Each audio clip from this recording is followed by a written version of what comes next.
You're listening to Alternative Future Radio, home of the weird, resting place of the paranormal. Will take you to the furthest reaches of the galaxy and beyond. Strange phenomena, aliens, psychics, cryptozoology, conspiracy, holistic health, and UFOs. Alternative Future Radio, where spooky just got weird.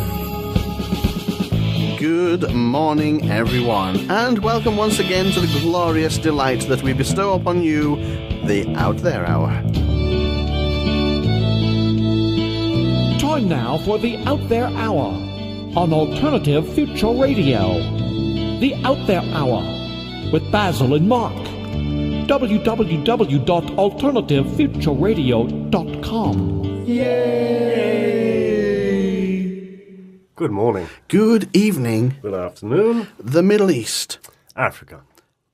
Australia. Europe. Cuba. Estonia. Ooh. Segway. I hate that intro. I know you do. That's why I use it. I want to say hello to all our friends on Facebook, Yes. iTunes, and YouTube. Yes, leave us a comment. Email us. Oh, they do. They leave messages. They do. It's fantastic, and we read them. We do. And sometimes we reply. Sometimes we just cast them aside. We don't always get time to get back or to comment back or anything like that. Sometimes we can be a bit tardy. Well, like that comment that I found on iTunes the other day, it had been there for a while, I think. didn't know you could comment on iTunes. You can, yeah. You can leave little reviews and give people 5 stars and things. Because we get lots of comments from Facebook, which is fantastic. If anybody wants to leave us a review on iTunes, that would be nice, because it might rank us up a little bit. Yeah. Who are we talking to today? Graham Nicholls. Out-of-body experience. Out-of-body experience. I've got questions about that need answering. I want to know how to do it. I want to know whether or not out-of-body experience is the same as remote viewing. Yeah, that's fine. I always thought out-of-body experience was when people died. That's a good question. Yeah. And there's near-death experience, another type of out-of-body experience. NDEs, OBs. All connected, I think. Graham Nicholls, author, I think. Author of books? Yes, of books. GrahamNichols.com is his website, author of 2 books, first of which, Avenues of the Human Spirit, and also Navigating the Out-of-Body Experience. Yeah, so first of all, it's achieving the out-of-body, and the next thing is navigating it and see where it's going to take you. Going places. It's going to be interesting, at least. He's done many interviews and talks all over the world. Oh, yeah. He's featured quite a lot in some of the major newspapers, you know. Yes, that's true. Yeah, I saw that on his website. He's been in all sorts of papers. And oh, goodness, yes. He's been in the interview by The Times, The Independent, The Telegraph, Daily Express, BBC Radio, and numerous. And the Out There Hour. To add to his list. Titular line, get there. Yeah. He's arrived. Shall we do it? Let's do it. Let's have... Why don't we have an ad? Are you ready for an adventure? Prepare yourself for more alternative future radio than any human being should have access to. How do you get this? It's simple. With the new Alternative Future Radio Android application, you can download all the latest shows and the archived shows as well. Help support Alternative Future Radio for just $1.99. PayPal will bill you in your very own currency if you don't use dollars. Find out more at alternativefutureradio.com. Okay, everybody, so now live over to Tallinn, Estonia, and Zdravstvuyte, Graham Nicholls. Добрый день. That's my attempt at Russian. I know it's not Estonian, but bear with me. Yeah, tere would be Estonian. Look, Estonian, it's not that common. Russian I can just about muddle through, but, you know, Estonian, seriously. Okay. How are you doing? Very good. It's good to be on here. Good afternoon, Graham. Good afternoon to you too. I suppose the very first question is the obvious one. Go on. What is OBE? What is an out-of-body experience? Can you describe it? I would say that an out-of-body experience is when all of our sensory awareness is extended out to another location. in things like remote viewing, for example, you might just have a light sensory awareness, probably mainly visual, of another location. In a dream, you might have to be asleep. There might be symbolic factors, personal factors from your psychology. But I think within an out-of-body experience, it's a completely separate experience where it feels like the world is happening objectively in the same kind of way that it would when you leave the house or walk down the street in a normal situation, except that you're not within your physical body. That can also extend, obviously, to other levels of consciousness and to areas that become more subjective and harder to pin down. But I think that ultimately the out-of-body experience is more of an objective, multi-sensory experience of being at another place. Sometimes people experience a body, other times they just experience being like a point of awareness. And in my own experiences, it's been both. Sometimes I'm very conscious of being almost physical, and in another experience I might just feel like an awareness traveling through space. So the level and the type of experience that you have can depend on the state that you're in, the state of awareness, the depth that you can go in the process. But can you smell or feel sensations or things like that? Do you have any physical feelings while you're in that state? Often I do get physical sensations like feeling, or maybe the sensation of moving through space, things like that. Smell is very rare. I haven't experienced much in the way of smelling things, but it has happened on occasion. But I suppose it's like in everyday life. Maybe smell doesn't come to the fore as much in my everyday life as maybe visual elements do. So I think it's pretty representative of the same kind of thing. Graham, I've got a question. It might sound a bit crazy, but what use is it? Well, on a personal level, I think that it's a very transformative experience, a very spiritual thing. It opens you up to a whole range of different insights and levels of awareness, which I think is really valuable to finding a sense of inner peace and spirituality maybe in your own life. On a more practical, maybe psychological level, I also think it dissolves the fear of death and things like that. So you feel much more aware that there's a continuation of consciousness in some form, and so therefore you again, it gives you a very positive outlook on life. I think that kind of freedom, and I think as well. I think more and more in the future, the more that the science in the area becomes more refined, I think we're going to get more and more of an application of these kinds of abilities in a concrete way that will, in terms of gathering information and reaching to locations, maybe even in space and things like that. At the moment, we have to wait years for probes to reach, but maybe if we can enhance these kinds of abilities, then maybe we can observe other places. So, when did it all start, Graham? Where did it begin? When did you have your first experience? My first OBEs were around the age of 12, and they were very, very fleeting at that time, just maybe a few seconds. But I found myself floating vertical rather than horizontal, maybe a foot or 2 feet off the ground, and just aware of my environment. And like I say, they only lasted a few fleeting seconds, but it was enough to spark my curiosity and to say what's going on here. And I'd also had earlier unusual experiences like an apparition when I was very young and things like that. So I already had this sense that there was more going on in reality than maybe the general population kind of put across. So, Graham, I've got a little bit of confusion in that when you say out-of-body experience, my knowledge of that was I've always heard that connected with people who've died. Historically, that seems to be what they've described. They've died and they've had an out-of-body experience where they look down on themselves. That's what I thought. If there was a dictionary entry, I thought that's what it would say. But you're talking about doing it voluntarily without having to first die first, one would hope.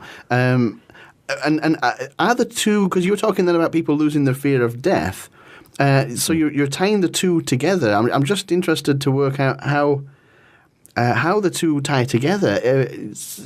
Are they the same thing? It seems like two different things to me. But you're saying that they sound very, very similar to what you're saying.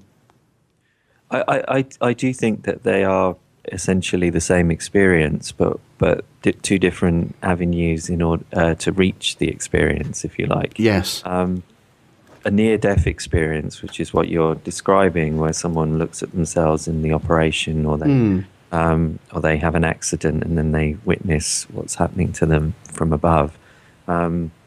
That's one situation, if you like, that can cause an out-of-body experience.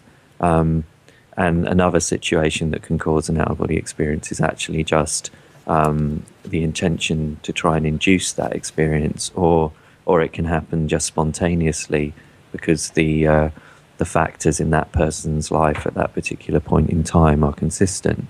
So I think the near-death experience has got a lot of interest because obviously it implies that there's some kind of continuation or survival after death, and that therefore is very interesting for people.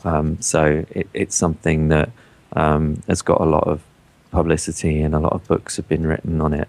But also there's the area of the out-of-body experience that doesn't happen from a death or near-death situation. So I think it's essentially the same experience, but just the arrival comes from a different angle, from a different place, maybe. You mentioned there your first experience was only for a few seconds, fleetingly, when you were 12. But just before that, something I hadn't heard before, you said something about an apparition. When did that happen, or what appeared to you exactly? I was around 5 to 7 years old, something around that age. And I woke up in the middle of the night and walked out into the hallway. I grew up in a tower block, and there was I walked out of the room. It was a very small apartment, so I just walked out, and there was a small passage that led to the front door, the main door. And as I did that, basically I saw this very tall, maybe 7 feet tall, or at least the full height of the door, was standing there. Just kind of looking at me, and obviously this was pretty terrifying and scary for a young child. So I kind of dropped to the ground, and I think it was because the ground was solid and I wanted some kind of reassurance. So I remember kind of dropping to the ground and putting my hands on the surface and kind of trying to block it out, that there was this thing standing there. And then I looked around to where my parents' bedroom was, and I tried to call out to them, but I couldn't call out. I was too scared, basically. And then I turned back, and it was still there. Looking back, it doesn't seem like a negative thing. I was scared at the time because it was just outside of anything I'd experienced before. But looking back, it seemed like it had some almost positive impact. It felt like there was nothing negative about it, but it was just. Could you describe it at all? It was quite shadowy because it was dark, but it seemed to be wearing some kind of robes or rags or something like that. Very simple clothing. I couldn't really place a particular time period or anything like that. If I was going to say that it was a ghost or anything, I couldn't put any particular time period on it. I mean, it was humanoid and fully there. It had the full body. It wasn't just like a partial figure or anything like that. And as I say, it was very tall, and I just kind of remember maybe the eyes, because it was very focused on me. But yeah, obviously memory and whatever going back that far is very sketchy. So I just have this image of it being kind of quite unusual. Well, we're joking amongst ourselves here, but Mark described it as a Grim Reaper. It kind of sounded like it. It did a little bit. No, I mean it wasn't skeletal, and it wasn't really a robe. But it's just I don't really have a best you can describe it. Yeah, it's the closest I can come. It had this kind of long outfit that looked almost like rags. But is that it for the apparitions before you were 12? There was nothing. You didn't see anything else. No, I had a kind of sense of various different things. I had, I think after that I had perceptions, but I didn't see apparitions. It was more, maybe more perceptions of things that maybe led me towards thinking of things like reincarnation and things like that, and also some planetary perceptions as well. I remember very clear images of seeing space, essentially, like quite sort of cosmic imagery that came in. But again, like at that kind of age, when you're so young, it's very hard to really know what's going on and what exactly those things are, and whether there's anything objective to them or what. So it's difficult. Graham, I was just this might again sound like an obvious question, but when you say out of body experience, maybe you don't even have an answer for this, but what is it that has gone out of your body? What's out of the body? That's a good question, because I think really I'm not even sure that we're ever in the body. That's the first part. If we are in the body, maybe we're constantly in a state of extended awareness. So essentially, there are ideas like Brian Josephson, the Nobel Prize winner in physics, believes that what might be happening is a form of entanglement, quantum entanglement, with a human being, with a biological system. So essentially, that the mind might be extended beyond the brain, and this might be a constant state, that our awareness can be spread out almost through a network of information. And if that's the case, then in an out-of-body experience, essentially we're shifting our sensory awareness to another place within that network of information. So you can look at it more on a consciousness-based level, like that. Would it be a fair analogy to say it's almost like the internet, but you don't see it until you log on, kind of thing? Yeah, that would be a good analogy. Yeah, I mean, there is science behind it. I mean, under quantum mechanics, you can have something in more than one place at the same time. So yeah, sure. Maybe we are in more than one place, and we're currently maybe we're mostly in this place, but sometimes we go somewhere else. The Buddhists call it the Buddha mind, that we're all connected. They have a Have you been reading again? Unfortunately, I've been reading, haven't I? Yeah, but not enough as usual. So, Graham, you're 12 years old. You float about. You leave your body for a few seconds in a standing position. This probably freaked you out a little bit. One would imagine. I'm assuming you got over the fear. You got used to it. When did you start venturing a little bit further? What stages did you take? Well, what happened after that was I bought a book on the subject when I was about 13 and a half, something like that. Yeah. So a little while after. I got a book, read the whole thing. It was quite a scientific study, so it was talking about all of the different research that had been done with Ingo Swann specifically. I don't know if you know, but it was one of the key remote viewers. So I read that, and then I thought, well, there's objective evidence for this. It seems like something that people can do, that they can induce. So my goal then was I wanted to try and induce it. So I spent the next 6 months basically trying to induce it, and didn't have much luck until it was literally 6 months later, and I'd almost given up. It was actually at the point that I'd said, okay, I'm going to try it, but if it happens, it happens. I'd kind of let go of my focus on it in a way. I thought I'd tried for this amount of time and it hadn't worked, so I was at the point of giving up. And then just as I did that, essentially, I had this surge of energy run through me, almost felt like being hit by lightning or something. It was just like this bolt surged through me. And then the next thing I was aware of was I was floating, this time horizontally above my body, looking down at myself. And my whole body had a kind of light radiating out from it. And I could see myself, but it didn't really seem like me. It was almost like looking at a black and white photograph or something like that. It was I knew it was me because the features were the same, and it was recognizable as me, but at the same time it didn't feel like me. The me that I identified with was the me that was floating above, looking down at myself. So it was this classic out-of-body experience, really, the looking down at yourself from above.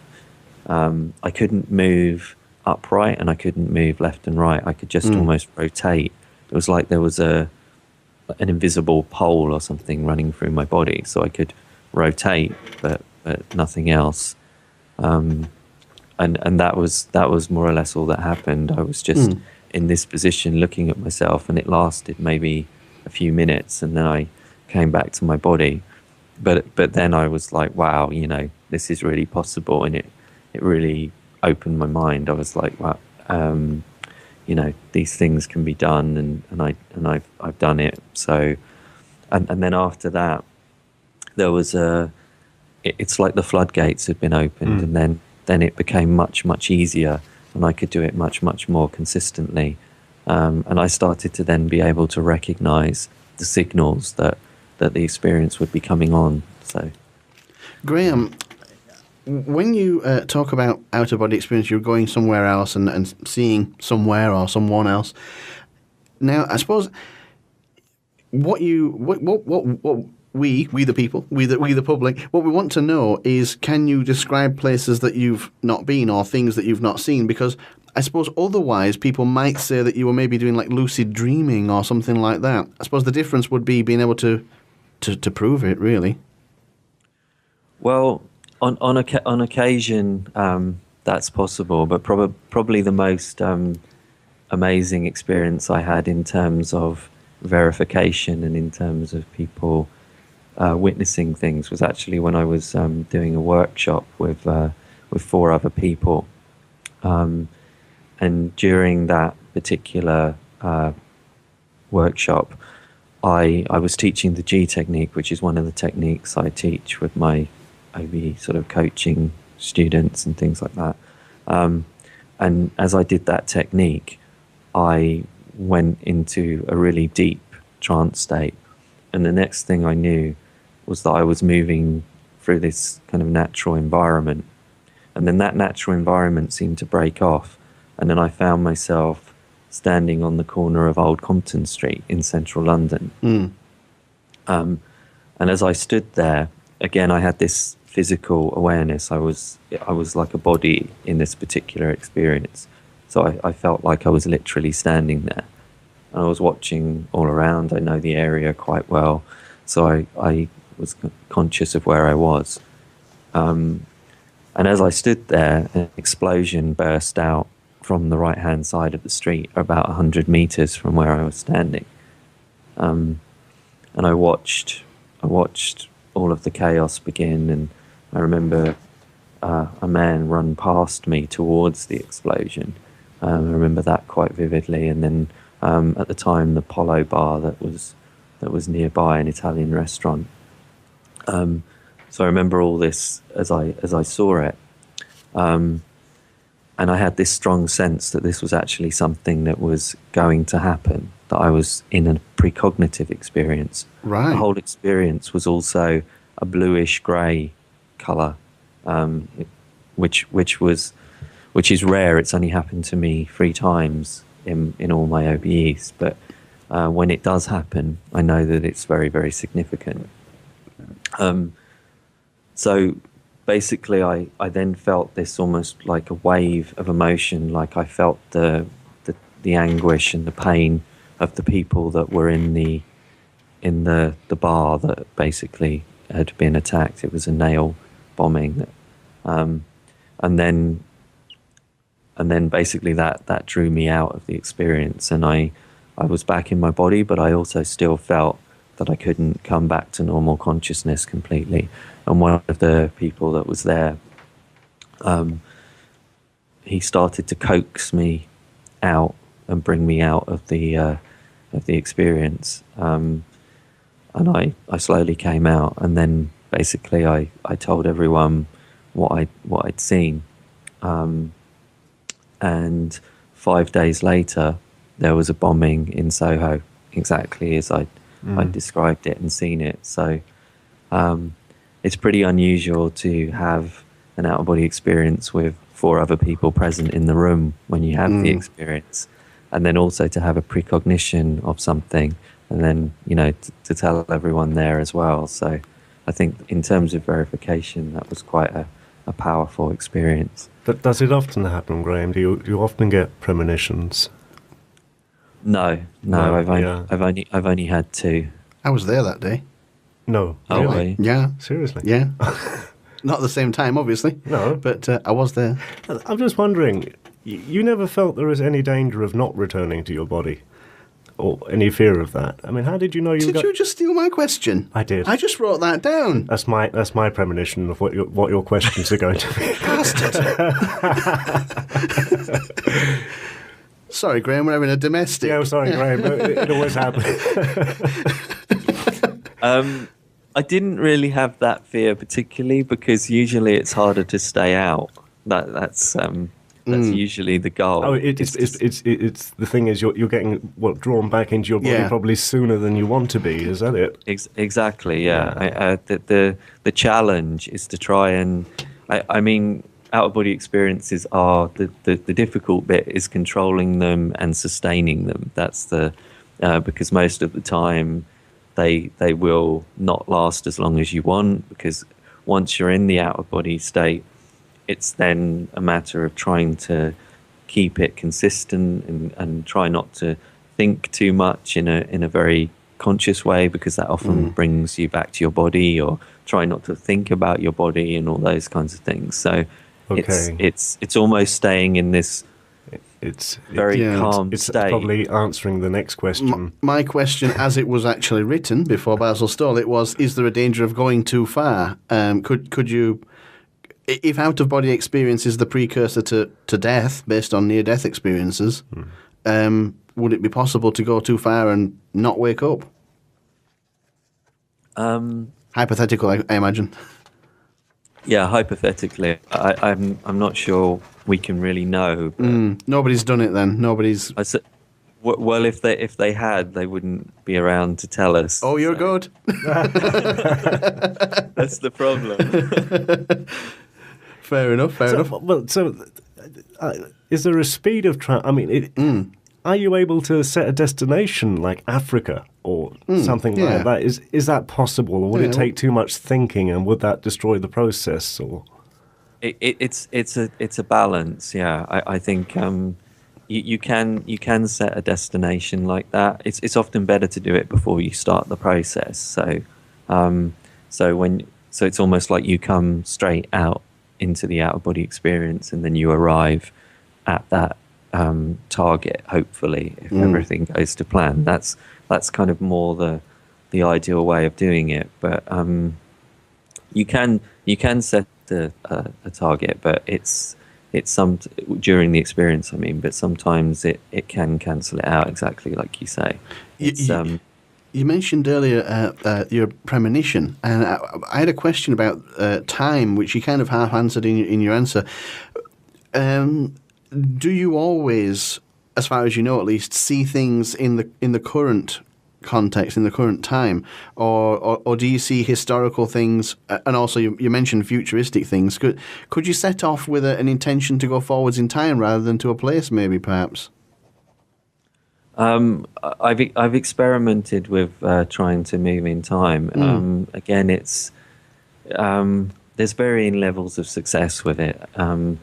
I think like any psychical ability, it's a matter of trial and error, and sometimes you can have those peak experiences where things are exceptionally accurate and everything works perfectly, and on other occasions it's not quite as consistent. So it's a trial and error, and a hard to always know exactly what's going to happen in any particular experience. But I think with time, I have had some quite amazing experiences with what appeared to be the past as well. Again, very hard to verify whether it was actually what I perceived. But in one OBE, I came out of the building that I was living in, and I used to live on Edgware Road, which is a big main road in London. Oh, yes. And in the experience, I came out into that main road, but the main road was no longer like it is now. Yeah. Behind me was it was all grass and almost looked like the countryside, but the road was still there. And then there was a sense of Victorian, almost, men dressed in suits with very, very flamboyant kind of dresses and things like that, like people were from a period of maybe the 1800s, something like that. But then there was also a sense of workers and the more working class level of people as well. And actually, I remember a cart that was very, very colourfully painted, almost in that gypsy style that you see, and things like that. So it was almost like I was seeing the same location, but seeing it maybe 100, 150 years or something like that. It's just an interesting point. They did used to paint things in very many bright colours, and people don't realise it because all the photographs are in black and white, but that is something. But now I'm just wondering, you've probably had literally, I don't know, thousands of experiences of this kind by this point in your life, but have you had any or many negative experiences of any kind? I haven't really, no. That's always a difficult area, I think, because people often ask about things like that and about negative entities and all of those kinds of things, but I really haven't experienced anything on that level. And I do wonder, because I tend to lean towards the idea that it is more an expansion expansion that we're talking more about this network of consciousness or continuum of consciousness. I tend to, rather than looking at it as that there's good and evil or anything like that, I tend to look at it as there are different emotional states, there are different motivations and different behaviors and things like that, just like you have in physical reality. So I think probably the things that people do occasionally experience that seem negative are often, it seems to me, more projections of fears or emotional aspects of themselves, something like that. So it kind of answers the question then that you probably haven't come across a fellow traveller or another person also doing an LVE. Yeah, at the same time.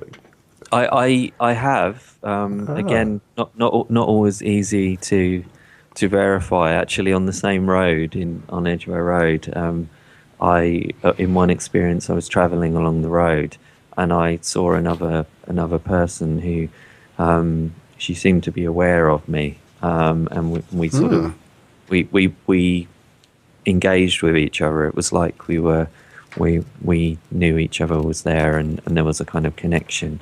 But there was no way, I didn't get any information that I was able to verify or be able to contact that person. But then I've also done experiments with people close to me, in terms of trying to reach them or them be aware of me. And the most common thing that happens is that they become aware of your presence. Almost like they sense you like some kind of living ghost. Yes, something like that. That's fairly common. And actually, one of my early students who I worked with, she had quite an amazing experience where she went to her boyfriend, and her boyfriend, who interestingly was a skeptic, saw her like as an apparition, and then she disappeared, and then they spoke on the phone afterwards, and he was able to describe what she was wearing accurately, which is interesting again in terms of that whole thing of how you seem to have clothes and things like that. People often say, why do ghosts have clothes? And, but again, if you think about it in terms of consciousness, we have clothes in dreams. We have clothes when we think about ourselves in memories and things like that, because that's how we visually understand ourselves. So if it's an extension or a projection of consciousness, then it would make sense that we would project that complete image of ourselves. Graham, if out-of-body experiences are something that people have as a result, sometimes at least, of near-death experiences, if we say that out-of-body is kind of a symptom, at least, of halfway between life and death, could ghosts be a halfway house between death and life? If you get my point. Quite possibly, I think. Quite possibly. I do tend to lean towards the idea that a lot of people have discussed in terms of there are different levels to that. Like there seems to be more almost like recordings in certain locations and buildings and things like that, which actually even goes along with my OBE perceptions, because in some experiences I've seen that a building will take on the energetic fingerprint, if you like, of the things that happen in that building. So a specific building might look a particular way energetically in the out-of-body experience, because the out-of-body experience doesn't always look literally like it does if I was using my physical eyes. Sometimes you see almost aurically, like you're seeing almost energy. In other experiences, it will look like this, but maybe with only one colour, things like that. Or there's different ways that you see and perceive things. And in those experiences where I see in more of an auric way, it can be very interesting to look at objects and look at living things and people, because they have this particular signature about them.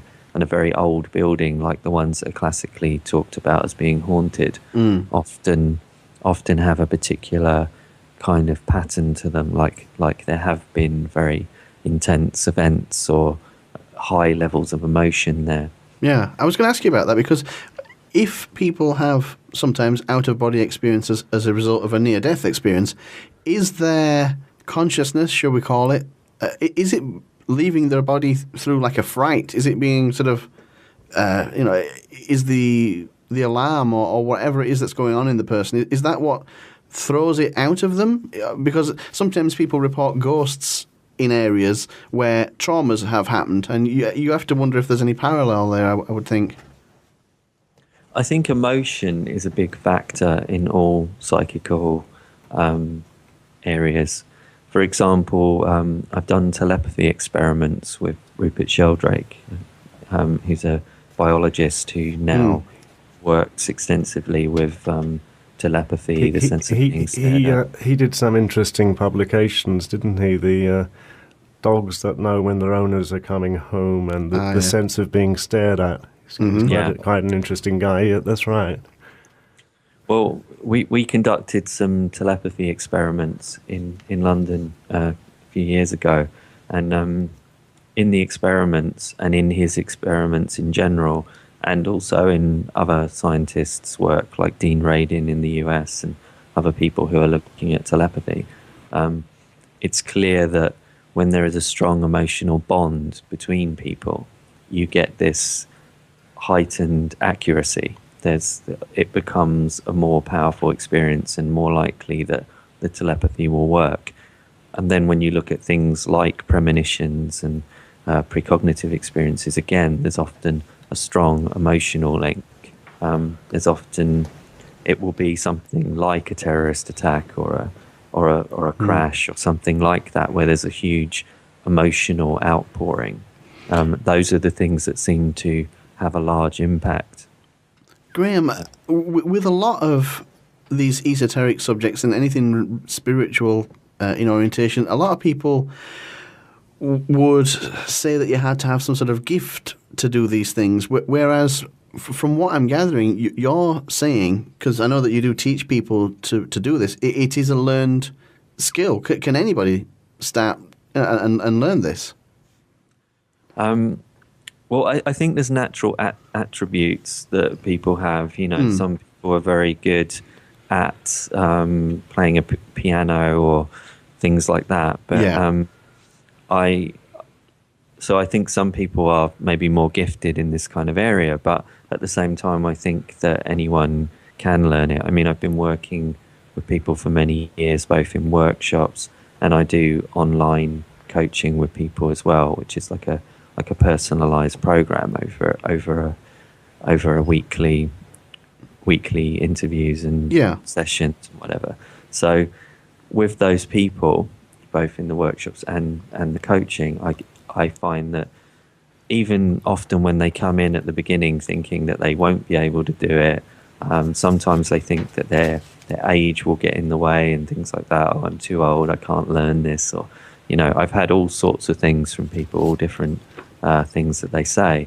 But then when you actually work with them, once they get over that limitation that they put on themselves and they let go of those limits, then they start to get good results, and they find that they can learn it just like I learned it, essentially. I'm just wondering if there's any link between the strangest sort of dreams and things I have is sometimes when I'm really exhausted during the day, and when you're sitting on the couch and you just drop off, but there's a space between dropping off and sleeping, somewhere in between. Yeah, it's your hypnotic state. Where everything becomes very vivid. Yeah. Is that a particular point? Yeah, that would be called the hypnagogic or hypnagogic, depending on how you want to pronounce it, state, where you start to get this sort of imagery and things coming through when you're just dropping off to sleep. That's a very good state in order to try and have the out-of-body experience, and that is the one that I usually do have my out-of-body experiences from, because I start to get a kind of wave sensation or a feeling of, some people call it the vibrational state, but for me it's more a steady wave feeling going through my body, and it usually happens around that time. And then go on. But how do you not fall asleep is what I'm wondering. I know of that particular stage because sometimes the television is on and it starts becoming very loud and very soft and very loud and all kinds of weird things happen. But eventually you just pass out. But there is that stage. But how do you harness it so you don't go into a deep sleep? I think it's about looking at your own particular makeup and maybe what the most optimal time to try and attempt something like that will be. If you're falling asleep, then maybe that time of day or night is not the best time for you to be attempting something like that. So, for example, you also have the hypnopompic state, which is when you're waking up, and you also have a similar kind of state then. So some people are better to try and attempt their out-of-body experience at that point in the early morning, or even to do it at a specifically worked out time that you feel will be your optimum time, that could be any time during the day or night. So it's really looking at yourself and trying to see what will work most effectively with you, because people are different. And I think that's something that in my book and in my work with people, I try to focus on what's unique about them and what particular aspects of their personality will help them or hinder them. Would that be more the second book, the navigating the OBE?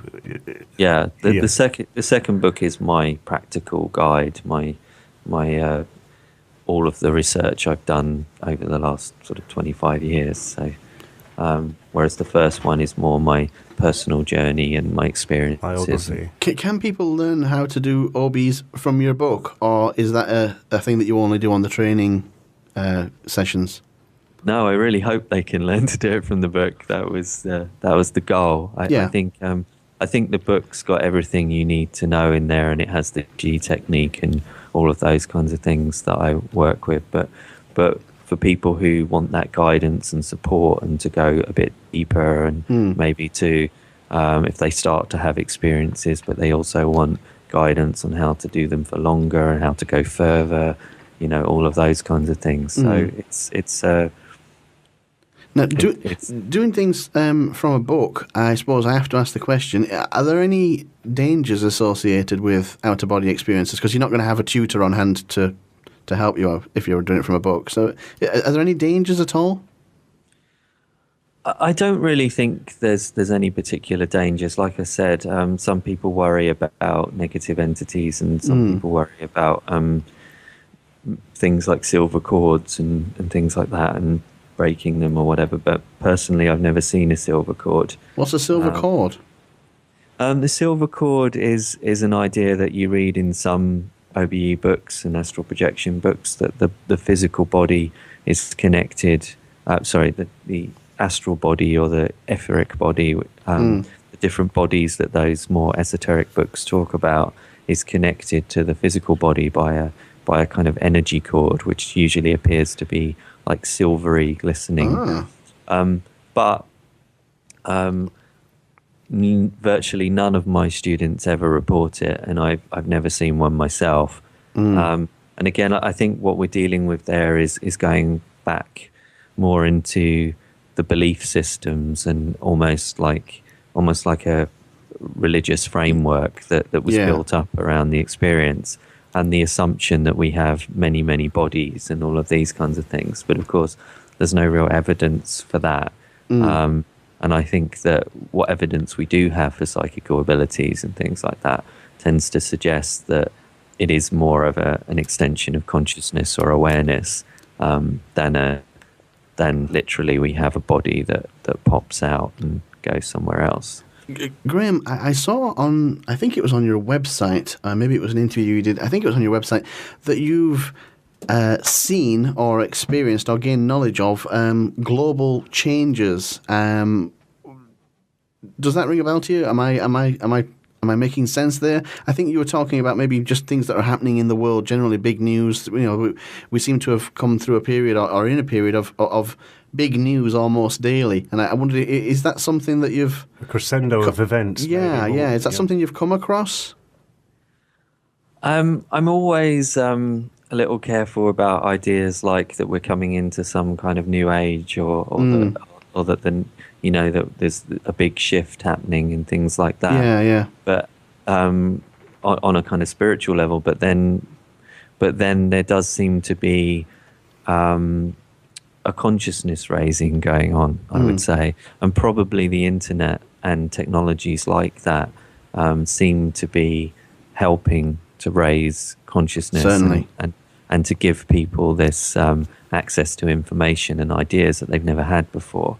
So maybe I look at it on a more pragmatic, down-to-earth level, but I think the shift is happening probably because of that. And I think that people are becoming more skeptical of power politics and big government and all of these kinds of things. And I think that's only a good thing.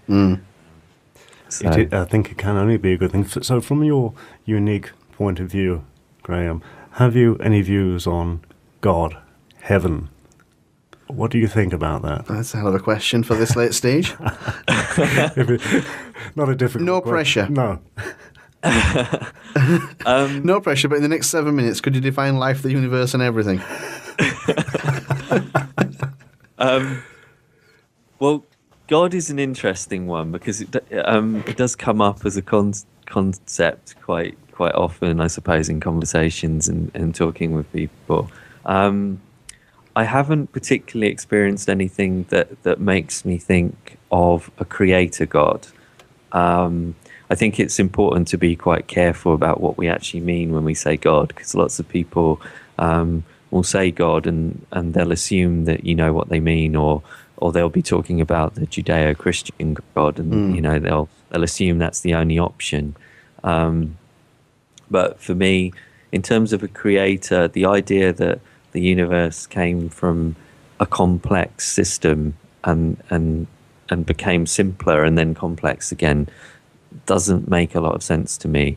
I'm much more of a simplicity into complexity in terms of the way I look at things. It seems to make much more sense that things would have evolved and grown and become more and more complex. So would have started with something quite simple somewhere along the lines. God as an explanation doesn't work very well for me, but then at the same time I don't totally dismiss it, because we just can't really know what put the whole universe into motion. And there are arguments like the fine-tuning in the universe, which definitely the laws that are there seem perfectly attuned for life to happen. And I'm not closed to those kinds of arguments, that there could be some argument for something that put things in motion, but I don't feel that there's a huge body of evidence that leads me to that conclusion. And from my own experiences, I've had this sense of interconnectedness, this kind of boundless light, which is very similar to what people describe in the near-death experience. And I can understand why someone might, for example, come back from that experience and say, I met God, essentially. That boundless light was God. It would make total sense to do that in a way. But then at the same time, for someone like me who's exploring this maybe in a more in-depth way and has had several of those kinds of experiences, I tend to lean towards that we're dealing with a larger consciousness, maybe, that consciousness is on this process of developing and evolving and expanding more and more. Like life in general, and maybe that's what we're experiencing, rather than a God with a particular moral code or a particular idea. Some kind of thought cloud, or what would you call it? I've heard that before. Or a knowledge, or I mean, a collective. Yes, a collective thought from all people, or yeah. I think I lean quite towards ideas like the collective unconscious, and Rupert Sheldrake's idea of morphic fields is very in line with this idea of the collective unconscious, or this extended mind. I tend to refer to it as a kind of extended consciousness or extended mind. It's like going back to the internet analogy. It's like we are a singular system or a singular network, if you like, and then we're connecting into a larger, more expansive network that gives us access to so much more information, ideas, possibilities, and that's kind of how I look at it. There's Tom Campbell as well, who's very interesting on all this level, because he talks more about digital physics, this idea that it's almost like we're living in a virtual reality in some sense, but that what we experience is almost rendered as we experience it. So it's almost like the observer effect in quantum physics, when the act of observation collapses from a wave, collapses a physical thing from a wave into a particle. So it only becomes physical essentially when the act of observation happens. So if you think about that in a digital sense, it's almost like in a virtual reality, when you look at something, it becomes active because you're looking at it.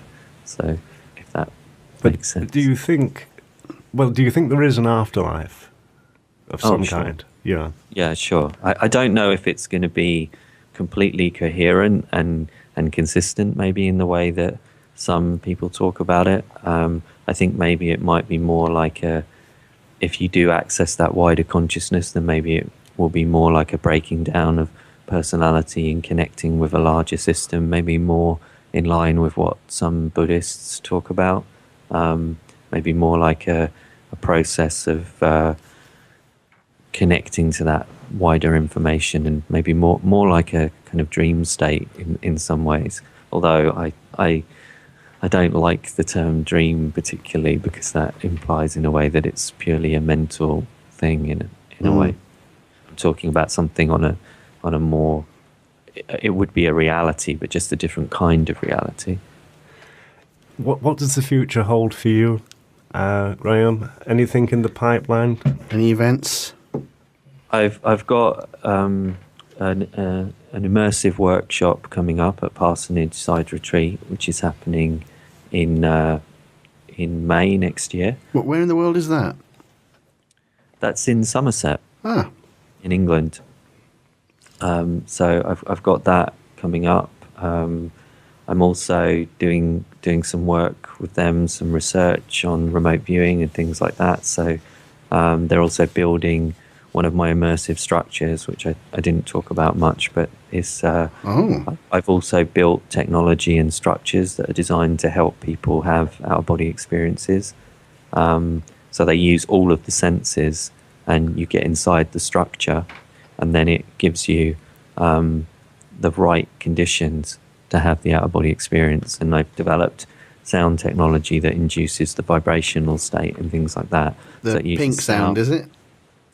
No, it's my own technology. I call it infraliminal sound, and that helps to induce the vibrational state. And then when you're within these structures that I've created, that I call immersive installations, they give you everything in order to have the out-of-body experience. So people will be able to get inside one of those that's being built at the moment when the workshop happens. And gosh, Graham, have you a website where people can visit? Yes, grahamnicholls.com, which is Nicholls with 2 L's. And there's loads of articles and interviews and things like that on there that people can take a look at. And if they want to get in touch about the coaching or workshops or anything like that, they can contact me through there. And there's more information about it there too. There is a lot of information on your website. I've been frequenting it recently. Lots of good stuff on there. I think that's about us for today. Thanks ever so much, It's been Graham. brilliant. You dropped a bit of an interesting bomb on us there at the end with your structures. Yeah. We'll have to get you back on again to talk about that some more, maybe when they've been tested. That'd be great. We hadn't heard of that before. That was Yes. was a new Well, one. I built the first one back in 1998, so I've been working with them a while, and one of them was shown at the Science Museum in 2004 as well. Brilliant. So it's another aspect of my work, but yeah. Another time, maybe. Yeah. Thank you, Graham, for being on. It's we been really great. appreciate it. Thanks ever so much. It's been very fascinating stuff. Wonderful. Yeah, it's been great being here. Thank you. Lovely. Thank you, Graham. Have Thanks. a wonderful day, Graham. Bye-bye. That was Graham Nicholls. And that's the alarm clock. It's time to... Is it time to get up? Time to go to sleep? Time to have an out-of-body experience? Which is it? Do you know we had to get up early today for this? Yes. For the first of these, Early, this long early day. for us. My smoke alarm went off at 6 a.m. Not content with getting up really early, I had to get up really, really early. I didn't go to sleep until about 6. I had to get up an hour later. Good grief. That's it for the Out There Hour. Stay tuned for After Hours, everybody. And thank you to our guest once more, Graham Nicholls, of grahamnicholls.com, linked on our website, Alternative Future Radio. His 2 books. Yes, contact us with your suggestions, requests, and so on and so forth. Here cometh the details. AlternativeFutureRadio.com. Stalk us on Twitter @OutThereHour. Send hate mail to helpdesk@alternativefutureradio.com. Insult us at facebook.com/OutThereHour. Troll us on youtube.com/AFRadioYT. Send us questions for upcoming guests, make requests, or just complain. It's all good. Alternative Future Radio, where spooky just got weird.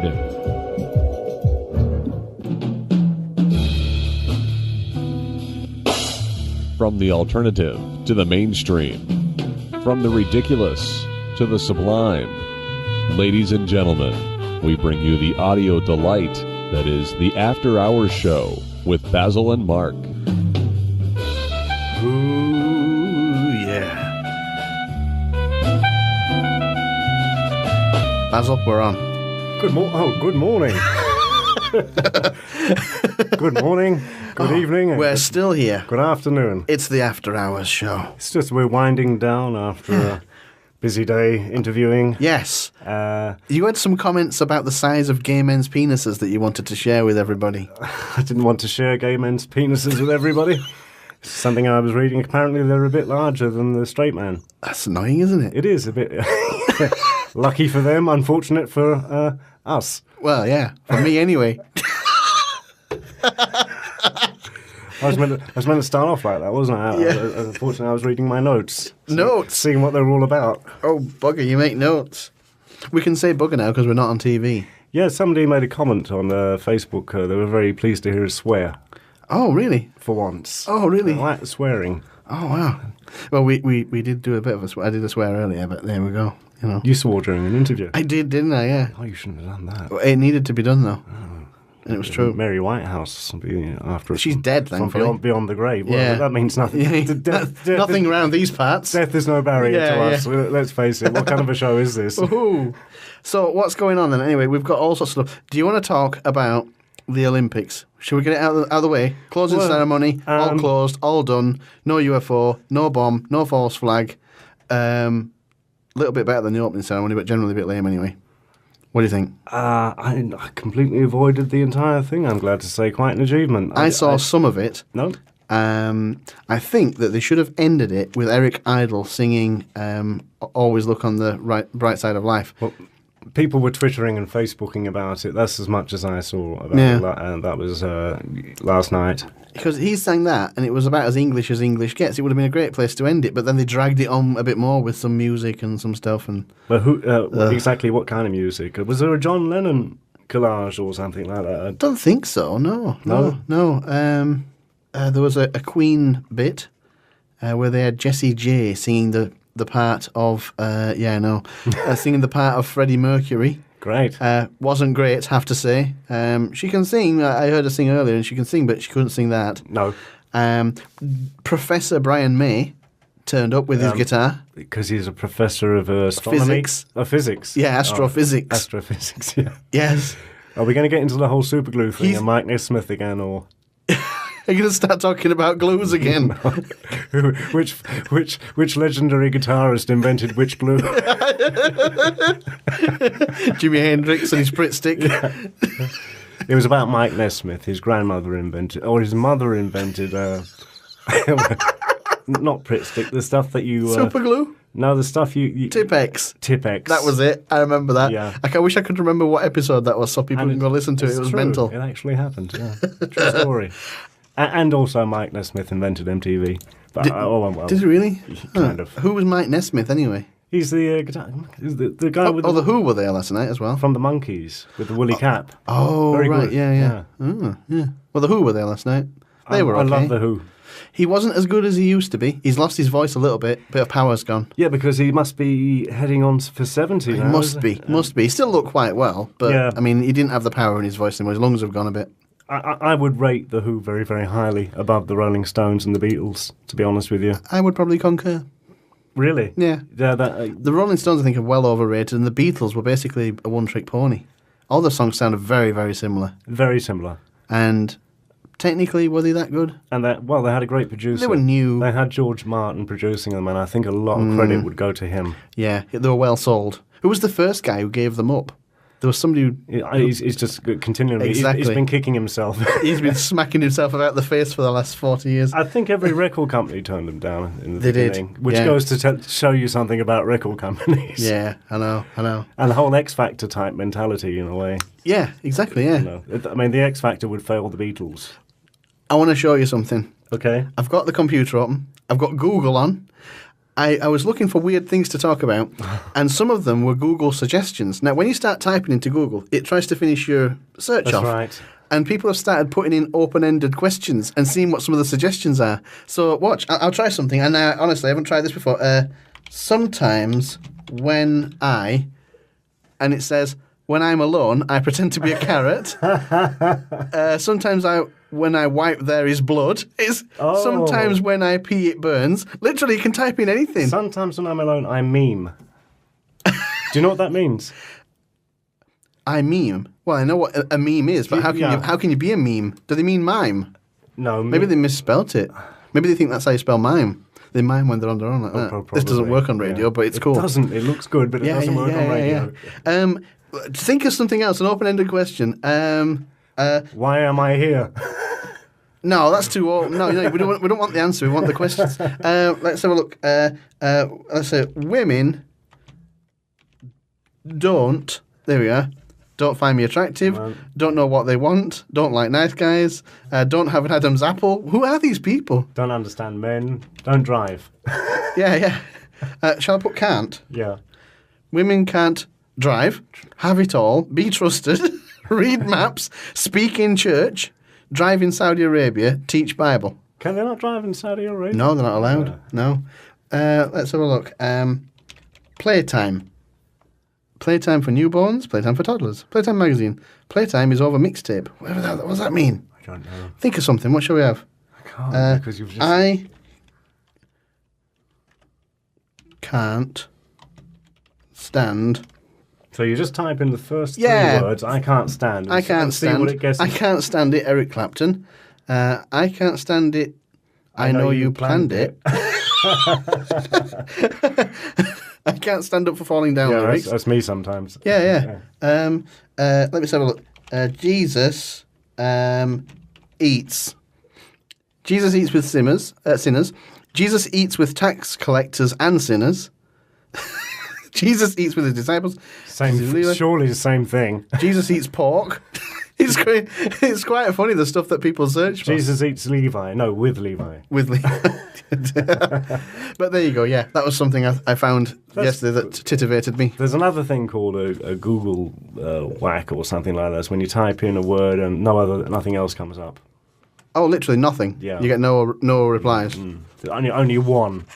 Yeah. I forget what it's called. Some comedian did it. It was quite interesting at the time. Interesting. Haven't researched it. Not sure what it's about. No, probably shouldn't have brought it up. No, because the problem is when you bring up things that you haven't researched or brought any notes on, It goes south. Pear-shaped. Luckily, we're prepared. We're paperwork. We've got We're loads. shuffling papers around. This is how professional we are. Do you want to do something? Go on, do one. I was going to let you go first. Well, I did one. Oh, that was very good. That was me. Well, I needed a bit. 10 things. Maybe not 10 things, because 10? we haven't got all day. Good grief. Let's just say things you probably don't know about Bond. About Bond. James Bond. James Bond. James Bond. Created by Ian Fleming. Yeah. Didn't he also... He was in MI5, wasn't he, Ian Fleming, or MI6? That's what I was about to say. Ian Fleming was sort of James Bond, Yeah. in a way. He was working in British naval intelligence during World War II. Ah. The James Bond series, actually, there's not much on this. No? No. Bit of a mistake. Did you know that Ian Fleming, I'm not looking at the notes, It's falling apart. what wasn't on this, the 10 things you probably didn't know about Bond? Which nobody now knows. What wasn't on it is when he wrote Chitty Chitty Bang Bang. Did he write Chitty Chitty Bang Bang? Yeah, he wrote a book, Chitty Chitty Bang Bang. Oh, really? Interesting. I'd love to think that Chitty Chitty Bang Bang was about something else. You know, like Wizard of Oz that we talked about with Bill Still. I'd love to think Chitty Chitty Bang Bang was all about, I don't know, the slavery of the middle classes or something really interesting. Maybe it was. Maybe you have to find your own meaning in the film. I've got trivia regarding Chitty Chitty Bang Bang. Oh, do? I've been to the castle in Chitty Chitty Bang Bang in Bavaria. How interesting. Yeah. And? It was all right. What did you think of George Lazenby? As a James Bond? No worse than Sean Connery. I didn't particularly like Sean Connery, to be honest. Some people say he was the best. Yeah, but some people don't know what they're on about. He was chosen just after Sean Connery. Yeah. After You see, we should have done top 5 James Bonds. was how many James Bonds has there been? Well, at least 5 anyway. I mean, top 5. That's it. I think my number 1, probably Roger Moore. It's controversial because some people say Lazenby was the best. He was very camp, but I think James Bond is so ridiculous a character that to have him camp makes it even funnier, because you can't possibly take him seriously because he literally just, shags his way through Europe. It's ridiculous. And to have him camp and also shagging his way through Europe, it's even more ridiculous. Well, Lazenby was the highest paid male model in 1968. Oh, that's nice. Which isn't camp at all. No, not at all, no. I wonder if No, I won't even ask that question. He announced like he was doing an interview for the part, to promote the film. Yeah. About 2 weeks before it was released, where he announced that he wasn't going to be doing any more of them because he fell out with everybody. Oh, really? I always assumed he got sacked for not being any good or something. I thought it flopped. I didn't think he was that good, but no, that was the reason. He absolutely screwed up the publicity. Oh, I always assumed he got sacked because it flopped. Never mind. What else do you know about James Bond? Not very much. No? Where did James Bond, the name, where did that come from? Jimmy Bond. Don't know. It came from... somebody called James on Bond Street? Some American ornithologist. Orthodontist? I can't read it. No? I don't know what that means. Show me. I'll say gynecologist because I can say it. Yeah, go with that. But it isn't. No, it's not.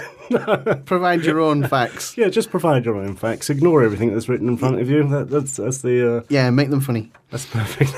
Try and make them funny. Where the hell is this? This is all out of... What did you do here? This is all out of sequence. I printed off everything you sent me. You sent me a list of things to print and I printed it. But I'm starting with 8. I'm in the middle of 4 and... I have no idea. Why don't you just move on? Why didn't you put them into some sort of order yourself? I thought they were already in order. I don't do details. Have you got anything? I've got loads. I've got some good news for everybody. Alan Stanford sentenced to 110 years in prison this week for robbing $7 billion in his Ponzi scheme. And he didn't even apologise. Still thinks he's good. Aren't they just figureheads, though, these bankers, when they get... Well, he's 62, so he's going to die a miserable death in jail, so that's one good thing. And as Bill still said, they're not liked, even in the organised financial... Yeah, the ones that go to jail are the ones who aren't liked within their own dirty clan. Maybe they're the best guys, too. Maybe because they're too nice and too decent. That's not how I would generally describe Alan Stanford. Compared to the rest. Yeah, maybe. God, that's a thought, isn't it? Yeah, but... yeah, maybe Alan Stanford's too nice for the rest of them. Well, we were chatting about it, weren't we? And we were saying... he was saying that it's a system. It doesn't matter. He recalled riding horses with former President George W. Bush in his summing up statement. He used to have yachts, a fleet of private jets, all sorts of stuff. He sponsored cricket tournaments and all manner of things. But anyway, he's going to die a miserable death in jail. You've got these funny names, haven't you, with these guys? But Bernie Madoff. Yeah, Madoff with the money. I know. And there was this other guy, a guy called Shirtoff. Shirtoff? He'll live with the shirt off your back. Yeah. And he was I don't know, he was a congressman or something like that. He was working he was, part of on the government payroll anyway. Yeah. And he had a lot to do with financing the TSA naked body scanners. Oh, lovely. And that kind of, I was just interested. He was called Shirt Off, and they'd literally have your shirt off. Come to win a gold medal with this Olympic London escort. Olympic Escorts 2012. I found this article, The Darker Side. It was on our website, alternativefutureradio.com.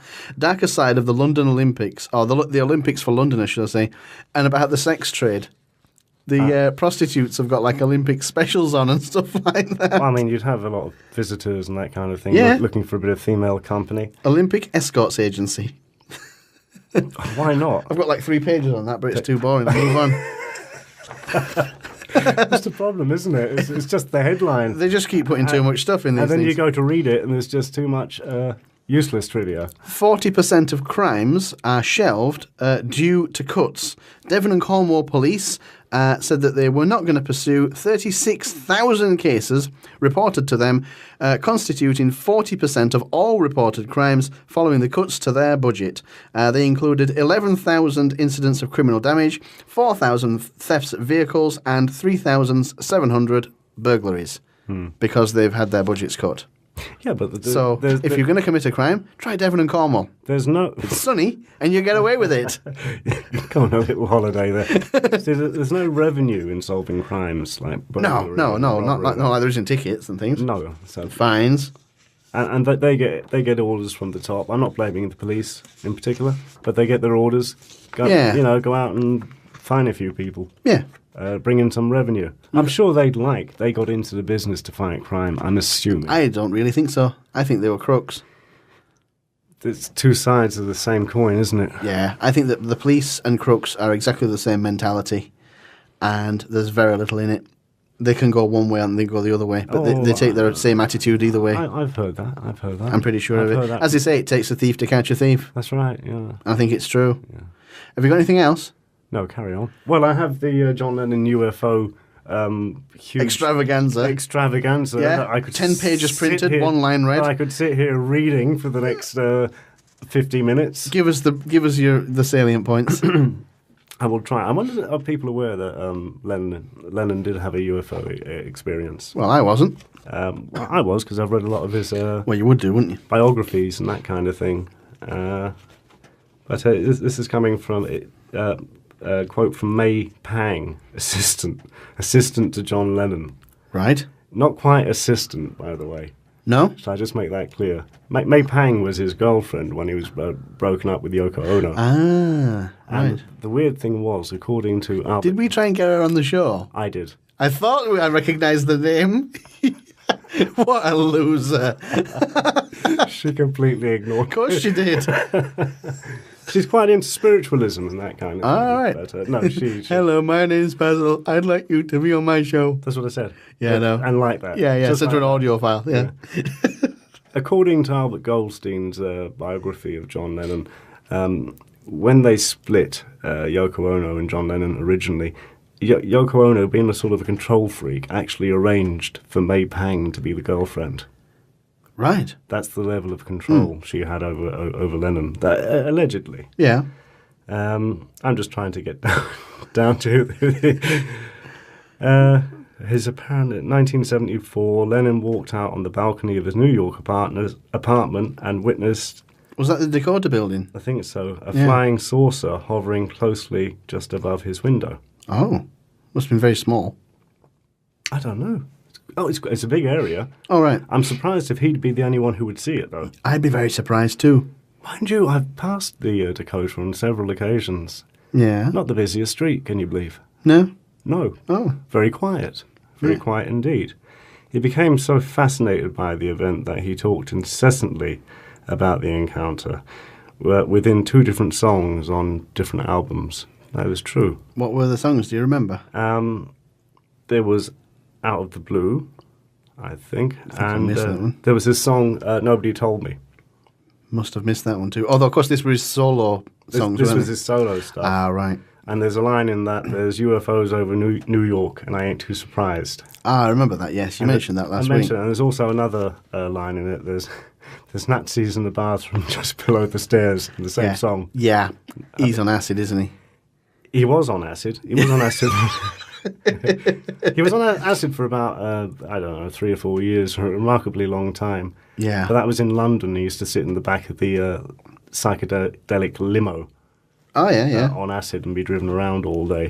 But when he got to, I think he was off of it by the time he got to New I York. should say so. It's an Certainly out of it. incredibly long. Yeah, for such a short, interesting piece. Yeah, that's it. Lennon saw a UFO. Yeah. My printer paper's not free, you know. Yeah, but there's a couple of words cut off at the end of every sentence, and that's the difficulty I'm having here. Ah, that's interesting. So when I was trying to name the album, all I can see is I don't know. From the album Yeah. I don't think there was That can be a problem. I don't think there was an album Called Can you see that? Shall I show it to you? Oh, yes, yeah. That is funny. Hence my... It's not on the other piece of paper, is it? Don't put it on sideways, do you? Very good book, The Lives of John Lennon and Albert Goldstein. Sort of a hit piece on Lennon, which you wouldn't have... He did one on Elvis as well, called The Black Biography. And he said very unpleasant things about both of them. Well, that's a change, isn't it? He said that Lennon in the Dakota lived in total squalor. Wouldn't surprise me. Not surprising at all. Not really. Lennon fans were very upset about that, but he was very bohemian. You know what people like that are like. Yeah. The same with the Rolling Stones, wherever they lived. They always lived in filth. Yeah. It's true, although they had loads of money. Yeah. They How didn't, strange. you know. But then a lot of people with lots of money live in filth. Yeah, it's true. They do. It is a fact, yeah. Now, back to business. Look at animal hoarders. Yes. I saw that listed on the guide the other day. I've not watched it, though. There's hoarders, and there's other a program that comes... Animal hoarders. I did see it listed. There's a program that comes up very, very often. People who, they don't collect stuff, but they just... Oh, the hoarder next door and all that kind of thing. Yeah, there's a few of those on TV. They just don't throw anything away. Yeah, they're OCD. They end up living... Like you. They end up living in the corner of the room. Yeah. And the entire house is just full of papers crap. and things, yeah. But you'd think that this was an unusual thing or doesn't happen. Not as unusual as you would think. It's enough to make about 20 television series about. And they're still going, yeah. I know. Now, incidentally, did you know that in Colorado, do you know the Joker case? The guy, what's his name? Geez, I'm looking frantically down the page here for his name. Holmes, is it something Holmes his name was? The guy who went to bananas and killed a lot of people. Yeah. Whose name doesn't appear in this entire piece, somewhat annoyingly. Is it James Holmes or something like that, was it? Anywho. It was Holmes. The judge in that case has put a gagging order on everything. Which the media over there, James Holmes, it is James Holmes, I found it finally. They've put gagging orders on all the documents and the proceedings and everything. And they've said it's just for the benefit of the families. But I mean, seriously, the families have already had all the hard part. I think they've had the bad news. Yeah. So it's a bit dubious. And some of the stuff specifically that they've put gagging orders on are affidavits from the police talking about their investigations into him before the shooting. All classified. I was just assuming that. Why were they investigating him before the shooting but not stopping it? Oh, I don't know. Sounds like a David Kelly type of thing. Yep. I had assumed that it was just a simple case of him being just cracking up and shooting at people. Yeah, they very rarely are, though, these days, aren't they? Maybe being on a diet of Ritalin or something like that. Yeah, Ritalin and Coke. Yeah. Ritalin and Diet Coke or something. But what's all the gagging order about then? What's all the... Nobody knows, he's gagged. The media are kicking up a bit of a hoo-ha in America about it, as you can imagine. Seeing as they want their freedom of speech and transparency in court and all that kind of thing. You must be joking. Yeah, I know. Oh, that's a bit of a pun. You'll get letters. Britons are the most watched people on Earth. Not surprising. 51,600 CCTV cameras are now operating under local authority controls, with 5 councils alone operating more than 1,000 cameras each. Britain is home to 20% of the world's population of CCTV cameras, despite having just 1% of the world's population. And the famous statistic, Londoners are caught on camera 300 times a day. Oh, no doubt about it. I mean, you talk about communist China, if the Chinese see a camera pointing at them, they kick it down. Of course they do. Same everywhere else. They won't have it. Yeah. They're meant to be a controlled population. Are you joking? I know. Have you got anything else? Do you want another one of these? I've got loads. I've got it all going on today. I think you've got it going on. I mean, I was just going to talk about the Oppenheimer opera. Oh, I wish we had a recording of that. Go on. That would be better because it's so bizarre. Dr. Atomic, it was called. That's what that was. Yeah, I printed it, but I didn't read it. It came up on the Arts Channel a few months ago. Yeah. I thought, am I really seeing this? I had to keep looking at it and checking the titles. Yeah. Is this really... Have you seen this opera? Yeah. Really? Is it as mental as it sounds? It's horrible. Actually, have you ever seen Planet of the Apes? The original ones? Yes. Do you know at the end of it, when the mutant humans are worshipping the bomb? Oh, yes, yeah. It's literally like that. Wow. It's disgusting. That's quite funny. It's American poser John Adams. Don't know who the hell he is. Premiered. I imagine he's a composer rather than a poser. Yeah, premiered at You've got letters missing again. Oh yeah. Yes, I got letters. I doubt he's a poser. No, composer. I said. The C&O was silent. Premiered at the San Francisco Opera on the 1st of October 2005. The work focuses on the great stress that those there is words missing at Los Alamos. Moving on. Yeah. Why are there words missing? I have no idea. I just clicked print. I didn't check it. The point is, clearly. anyway, it's an opera about the Manhattan Project. Yeah. Oppenheimer. I just thought it was bizarre, but very nicely, Mark. You've also printed out all of the words of each song or whatever. Oh, really? Are they there as well? They're all there as well. Give us a good lyric. Yeah. Do us the chorus. We believe that matter Let's can have a neither look. be created nor destroyed. That's one for you. Do your opera. Where are we? We believe that matter cannot be created nor destroyed, but only altered in form. And that's it. And that's exactly what it sounds like. That's funny. Thermodynamics, the opera. Here's some more news.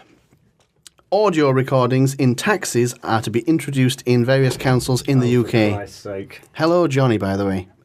Yeah, we were just talking about surveillance in the UK. Yeah. Councils in Oxford, Doncaster, Southampton have got plans to force local taxi drivers to record conversations with their passengers. And the taxi drivers are not overly chuffed, as you'd imagine. Is there any particular reason? Just because they want to, because it's communist China. It's not because communist China. Doncaster's not in communist China. Communist China wouldn't stand for it.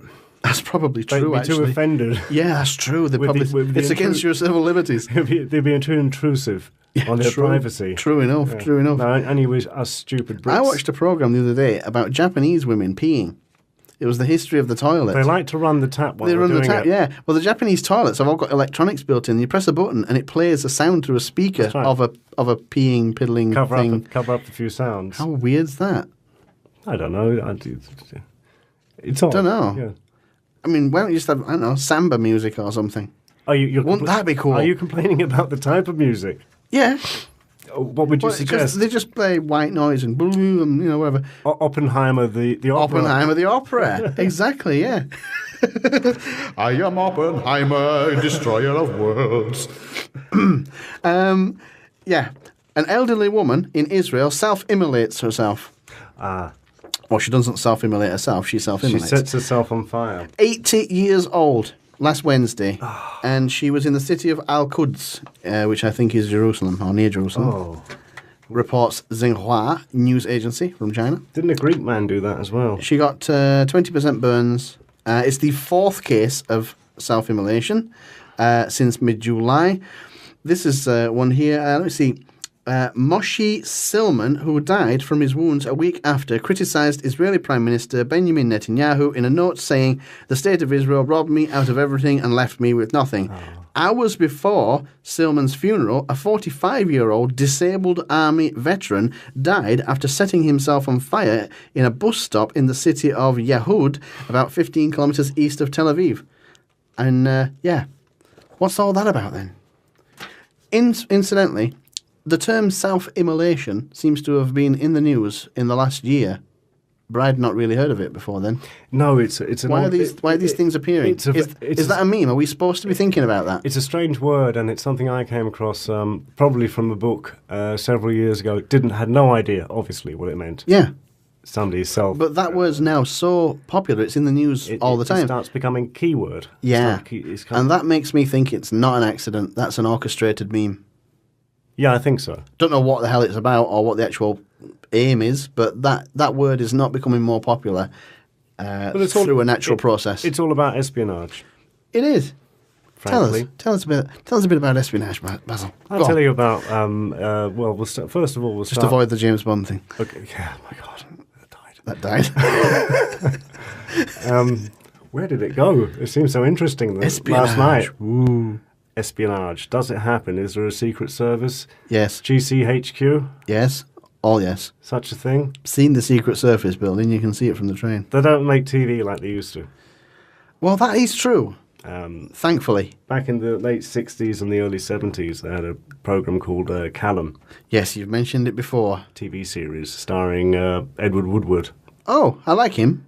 And you would love this, Mark. He lives in a normal house somewhere in, I think it's Devon or Cornwall somewhere, and he just goes about his business, shopping and stuff. Not anymore, because he's dead since 2009, but... Well, he did. Well, he did. And that meant, as I said... He was a normal fella. You could often see him, he was wandering around. Very much like that. I liked him. He was in The Wicker Man, He was in The Wicker Man. which, of course, we were talking about earlier because one of our favourites. we were discussing my Wicker Man school that I went to. I think it was after The Wicker Man. It started in 1967 and finished in 1972, and it was all about the spy game. Yeah. The KGB in Russia and the British Secret Service, and this is the very kind of thing that we're talking about. I always thought it was a cop drama, Callan. No, you're well mistaken. It was about an awful lot of things, and that was just part of it. It wasn't swapping spies every day. It was discrediting people. Yeah. That the department, this Secret Service department, if they didn't like what you were saying or what you were about, they would discredit you. Ah, yes. Tell lies about you. Very 1984. But kind of. But it was based on fact. Oh, yeah. You know, loosely, Still doing it. Loosely, this is the point. That's not old news. And we were talking about the hack attacks. We've had a lot. We've had a lot. The last 9 hours have seen... Oh, God. There must be 36 different ones there. Well, the funny thing is, I was watching this the other day, and we said if anybody wanted to wipe us out for anything we were saying, it's unlikely. They'd send a super virus, or they'd do this, or they'd do it. But it would have the stamp of Secret Service over it. True. And the way these operate in this program, Callan, they could never show their hand. Yeah. So if they were to... They don't push, they nudge. Yeah, they would work through somebody else. Yeah. So as not That to would be be the way. seen and not to be... Identifiable? Yeah. See? Yeah. So when we're saying we're not getting a super virus, that is not that unusual. It's true. I've often talked about manipulation in the media, and we talked about it with a few other people. You don't need to have a political officer like they would in China approving all the programs. All you need is a commissioning editor. The person who decides what to spend the money on. He only approves programs that meet the agenda. You only need one agent. One. That's all you need. And another thing they would send out a D notice on the press on stuff that they wouldn't want to. Do you want to explain public. what a D notice is to a D notice the people who don't know? That's something that couldn't be reported, that couldn't be talked about. And even though they did, it didn't always mean that the press would not run with the story. I think the D notices were only voluntary, weren't they? I don't think that they were a law or anything. But then again, if it was too far out of hand, maybe they'd come after you another way. They might do. They had a system of color-coded files. Oh yeah, go on. How'd that work out on that black and white printout, did you?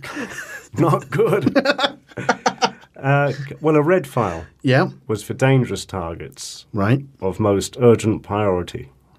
Fair enough. Marked for death. That was somebody who was going to be killed. Right. A yellow file was occasional surveillance.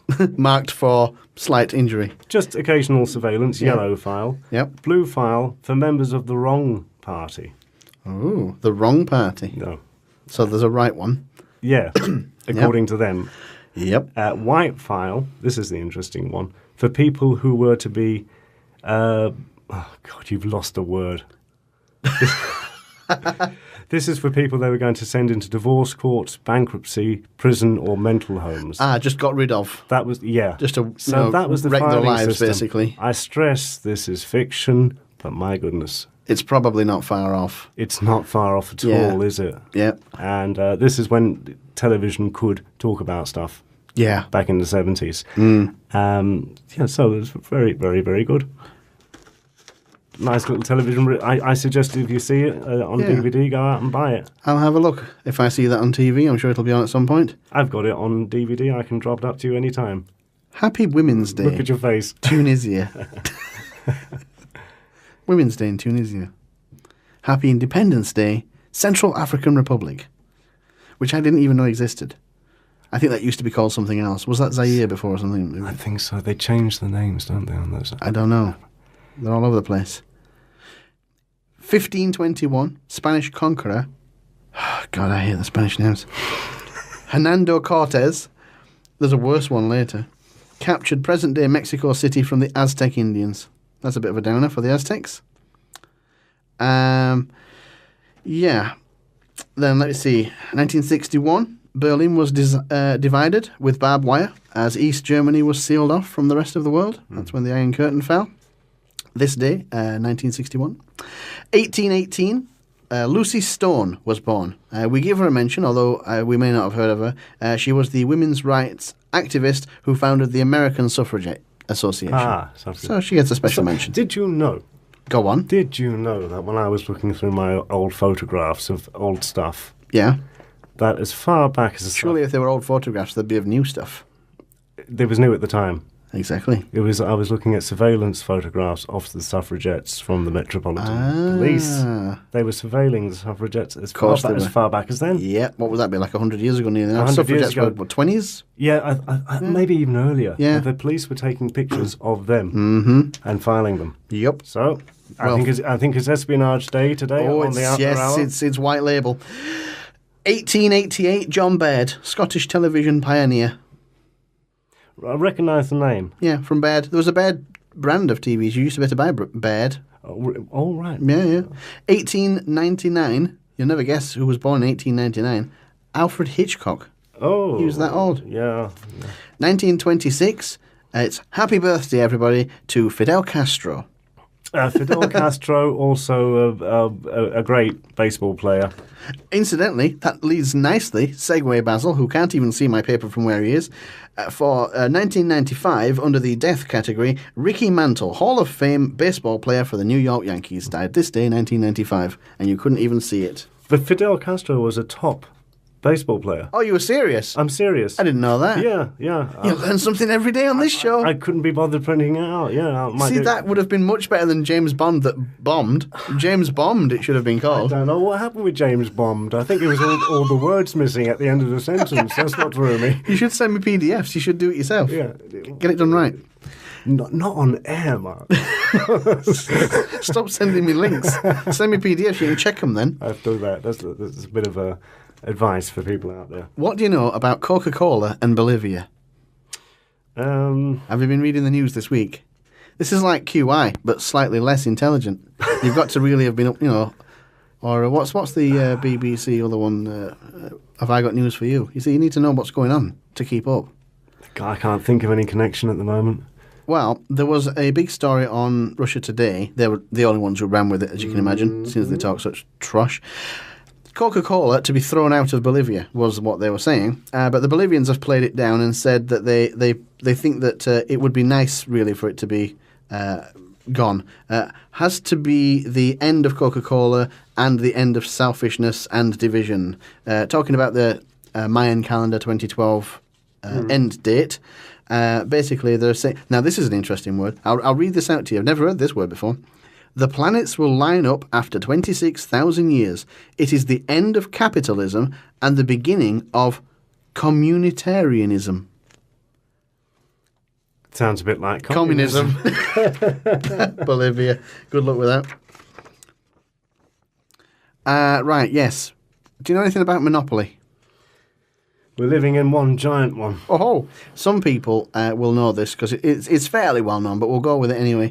Monopoly was actually not invented as a board game for entertainment, for people to accrue properties and things like that, and capitalism and all that lot. It was actually designed by Lizzie Maggie of Maryland. Let me see where in 1903.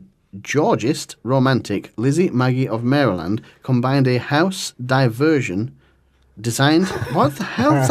Who the hell wrote this It crap? happens, doesn't it? Yeah. Basically, it's designed to show people the evils of landlordism.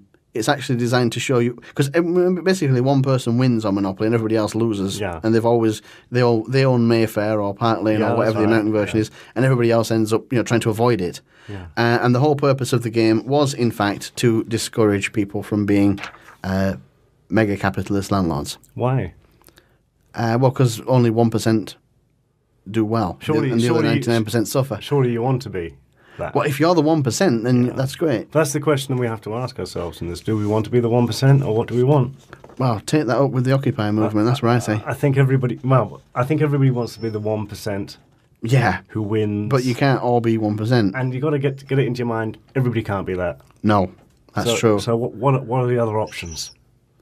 Don't know. We can't all be magnates, we can't all be billionaires. And communism sucks. Big time. So what? I actually am still in favour of the capped capitalist system. Yeah, where you can't earn too much, maybe. Everybody gets to be. You might be. If you do really well, you get to be a millionaire, but nobody gets to be a billionaire.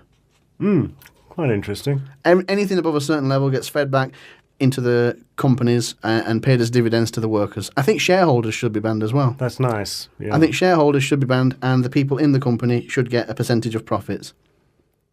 There'd be ways and means around it, but they'd be incriminating themselves, and that's Yeah. the right thing. That's how it should be. Yeah, I mean, yes, it does take away one capitalistic chance for people to earn money through shares, but it's only one thing, and it would help a lot of See, people. We're in trouble because of monopolies, Yeah, not because of capitalism. no, it's because of corporatism. Because you must. I think They're people corrupt. I think some people get confused with capitalism. They think it's all about big business and corporations. It's No. not. It's about a man who runs a shop too. Yeah, I mean, McDonald's started in one place. Yeah. Coca-Cola started in one chemist's. Not a good example. But I'm just talking about. Yeah, the but I mean, they are big, mega yeah, corporations, but they started small. Yeah, but I'm talking about the corner shop. That's capitalism. It is, You but know. the whole idea of capitalism is that you can grow and become McDonald's. Yeah, but McDonald's have gotten so big that they now own. Yeah, well, true. They influence governments. My point is that at least you've got the facility to grow. What you do with it is a different matter, Yeah. but at Well, least you can grow. Again, this is bringing in what you're talking about, the cap. Yeah. What was that term you used? Cap? Like a capped capitalism or whatever you want. yeah, I yeah. forgot what I said now. But yeah, Yeah. with a ceiling on it. You just nobody. Yeah, there has to be a ceiling. Yeah, no billionaires. What's Because- wrong with that? You could live if you get to be the CEO of a company and it's big, you probably currently get paid, I don't know, $10 million a year, we'll say, if you run McDonald's or somebody. You still get that. Mm-hmm. So you've still got the incentive to be the CEO. Lovely. You still get your 10 million. And then the guy below you, maybe he gets 5, and by the time you get down to the bottom, they're getting less.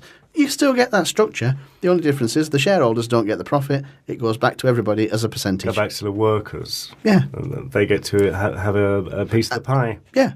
Only fair. Yeah. The original What's wrong with that? The original brothers, the McDonald brothers, of course, sold on the Did they? franchise to did you know that? No. Oh, damn. See? Yeah. Could have printed that. I should couldn't have you? sent you that link. Should have sent me that. Yeah. Do you know anything about Mark Twain? Yeah, I like Mark Twain. He's got some of the greatest, what would you call them, sayings and... Do you know about his famous coincidence? No, I don't think I do. Mark Twain was born on the day of Halley's Comet's appearance in 1835. And he said himself... Huckleberry Finn for the listeners, Yeah. sorry. Yeah. He said himself that he came with Halley's Comet and he would go with Halley's Comet, which he duly did in 1909 when he died. But he was more accurate than Sai Baba, wasn't he? Because Sai He Baba... predicted his own death. Sai Baba got his... it was meant to Wrong. be the mystical one, and he got his death date out by about 6 years. Yeah, not Mark Twain. He was on the money. Yeah, he's very good, Mark Twain. I've got another Very good coincidence. quotes, you know. I've got another coincidence. This is a bit weird. I've got 2 more coincidences. Do you want to hear about Yeah, I them? like coincidences. Here we go. Right. On July 28th, the year 1900, in Italy, the King Umberto I was having dinner in a restaurant in the city of Monza. It turned out later the restaurant's owner looked just like the king. The restaurant's owner, his name was Umberto, his wife's name was the same name as the Queen, and the restaurant was opened on the same day of the king's inauguration. The restaurant owner, Umberto, was shot dead the next day, so was King Umberto. Ooh. How odd. How strange. Yeah? I've got another one. This one's weird. I don't know his full name. He's known as Major Summerford. Major Summerford was a British Army officer who retired from the army because of injury. He was hit by lightning, which paralysed him from the waist down. He moved to Vancouver, where he used to fish. Unfortunately, the tree he was sitting under while he was fishing got struck by lightning and paralysed his right side. However, he managed to recover and was able to take walks in the local park. But his bad luck didn't end there. During one of his walks, he was struck by lightning, which paralysed the whole of his body, and he died 2 years later. But it gets worse. The cemetery that they buried him in was struck by lightning and his tombstone was destroyed. Oh my God. That kind of lightning never strikes twice. No. You're having a bit of a coughing fit there, aren't you? Yeah, sorry about that. Right. Have you got anything else? Have you run out? That James Bond thing died. That just murdered you, didn't it? So terrible, yeah. I'm so embarrassed. I've got some of these. Do you want some of these? I do have one thing. Oh, go on. James Bond. Totally unrehearsed. Top 10. Top 10 of what? James Bond, and there's been 5. What, actual James Bonds? I mean, we did this earlier. There has. Well, I did one. We did one. There has been. Roger Moore number 1. David Niven was meant to be. Yeah, from Casino was Royale. The original choice. Yeah, he was a bit too gay. He was very effeminate and not very. I don't know. He was. I don't know. I mean, what kind of? It would be like having Julian Clary as James Bond. David Niven was a sort of could do action films and war films and that kind of thing. It was a sort of a gentleman, British gentleman type of. But too British gentleman. He was a bit too Cambridge. That's probably a bit too Conservative Party. Mm-hmm. That's probably why the producers didn't want him then. Nah, I don't think so. I think Ian Fleming wanted him, but the producers or the filmmakers didn't want him. They measured his penis size and it came out on the wrong side. Should we do a joint top 5 or yeah, go on. I think Roger Moore was. I think for me was number 1. Funny you should say that. For me too. Yeah. I'd probably give the second one to Pierce Brosnan. Mm-hmm. For my number 2. I like the one-off George Lazenby. I like the film. I thought it was a bit different. Yeah.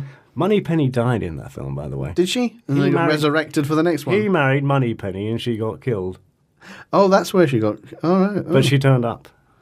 Alive. With Roger Moore. Yeah. So, Roger Moore, number 1, I think we can agree on that. I think so, yeah. I would put Lazenby 2, strangely enough. Number 3, God, I'm running out already because I didn't like a lot of them.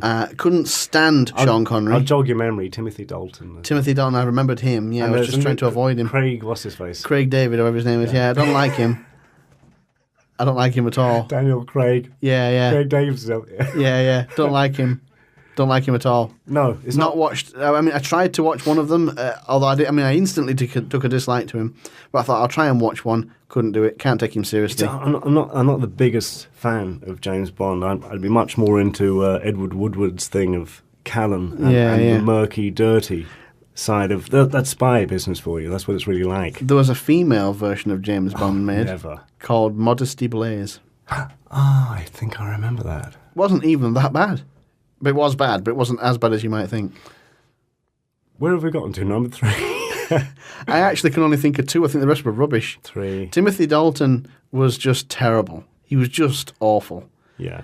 Sean Connery, I just dislike in everything. I can't stand him as an actor. Do you know why that is? Because he's awful. No, it's because you've guessed something about him.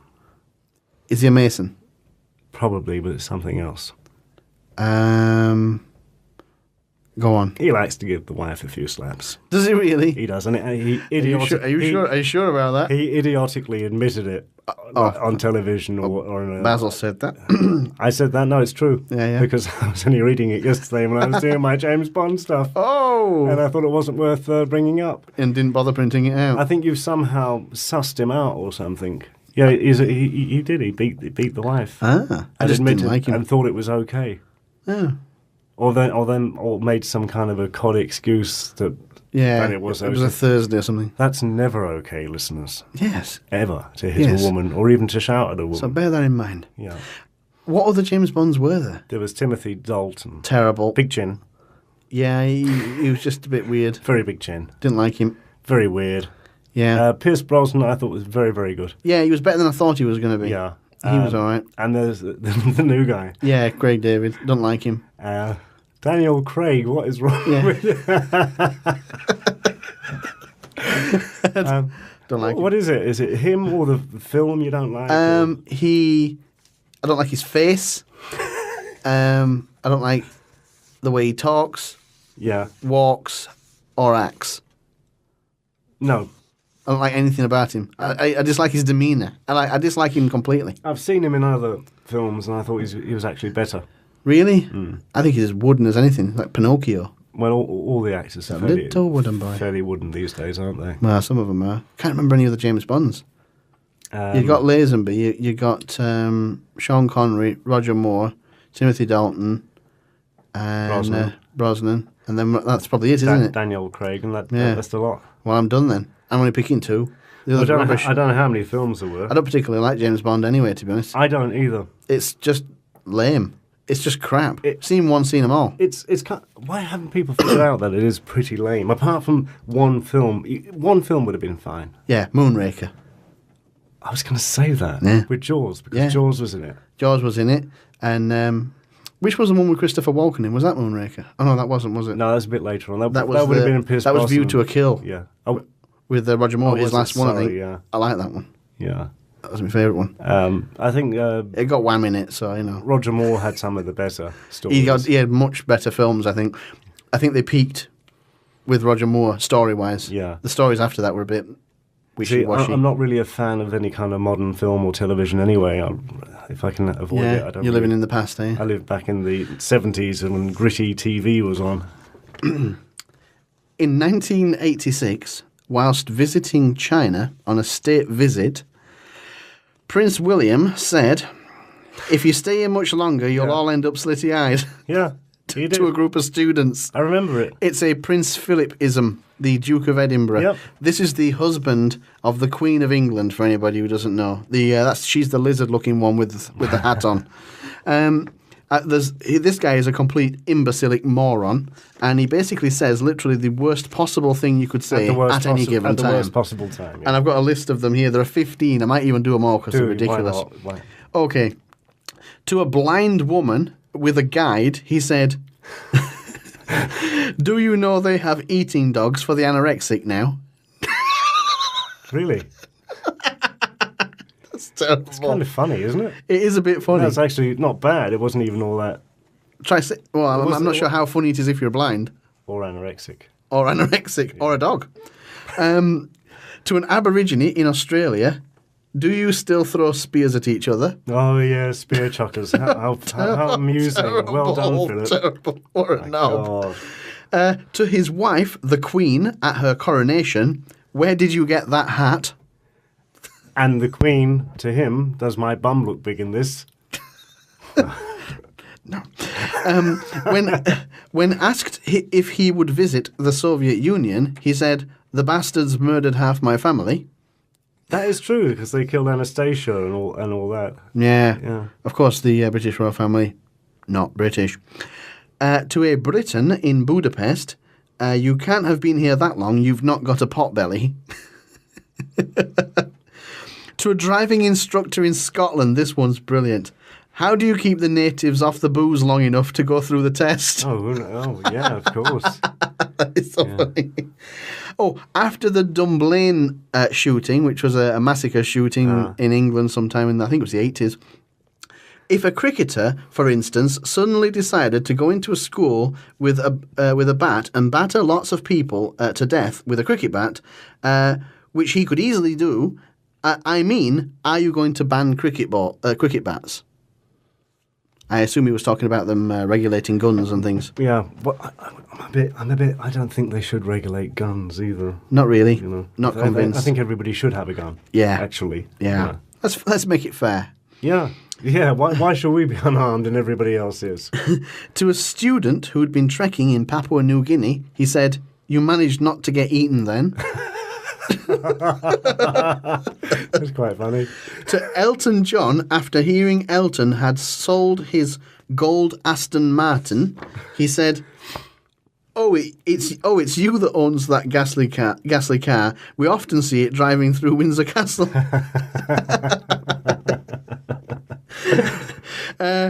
On the London traffic debate, what the hell was he doing on that? The problem with London is the tourists. They cause the congestion. If we could just stop tourism, we could stop congestion.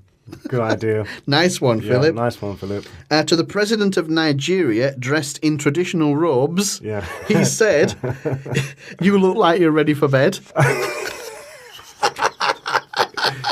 Hang on, can you stop, please? Please, stop. Go on. Is it Alf Garnett or is it Prince Philip? I know, Who exactly? it's not far off Alf Garnett, is it? It's terrible. That's so funny. This one's down as unknown. I don't know who it is. If you see a man opening a car door for a woman, it means one of two things. It's either a new woman or a new car. Good point. On key problems facing Brazil, he said, the Brazilians live there. To a matron of a hospital in the Caribbean, he said, "You have mosquitoes, I have the press." What does that mean? Well, they're buzzing Pest, around him all the is it? time, I assume. The press. Is that it? That's it. You're not serious? That's it. How could you have that without having the most famous quote? Go on. The quote that everybody quotes. Go on. The one about him, he said he'd like to come back as a virus, and if there was reincarnation, he'd like to come back as a virus and wipe out. Did he actually say that, though? Most Or of is the it just, population. or is it just some nonsense that some truth It's as dreamt about? valid as that. Yeah, I've read it. I've read it. Not, I've read that in the newspapers or something. That's where I first would have come across it. Yeah. Along with other famous Phil quotes. Although I must admit, I don't know, I'd be tempted. That was there with the slitty-eyed thing.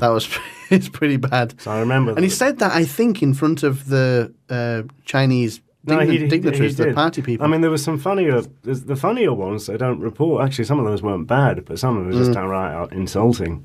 George Bush did just as many. I mean, George Bush threw up on the Emperor of Japan, didn't he? I don't know. I think he You were did. serious? I think it was either the Emperor or the Prime Minister in front of the Emperor. Yeah, it was George Bush Jr. I think it Can was. we just do the hack attack thing? Do the hack attack. Please. That sounds like a dance. Run out of time. Yeah, let's do the hack attack. Something very unusual happened. So everybody knows that we've been hacked by this They're having a go. website address in the Ukraine and one in Turkey. And Yeah. it's been This week, sporadic, hasn't it? This week, But since yesterday? it's up. They've upped the ante. We've now got them coming in from USA, Italy, Denmark, Spain, Australia. Where's that one? France. Little maps there. More Australia, Prague, Czech Republic. Lots more Spain there. Modrid and Spain. Czech Republic. different Denmark again. different people. addresses Oh yeah. in Italy and Spain. Yeah. Lots in America now. More from Italy and Spain. Excuse me. I think that's probably it. Yeah, there's loads there, but not just from the countries, but from different parts oh yeah, of Spain. different addresses that are coming in from different places, like a bot network almost. Ladies and gentlemen, when we say to visit the website and like us, we don't mean hack the website. Yeah, just click the flaming like button. Don't try and hack it. Yeah. Don't try and delete it like somebody did last week. What's going on? I don't know what's going on. Is it like my espionage show here, Callan? Where Are we on the whitelist?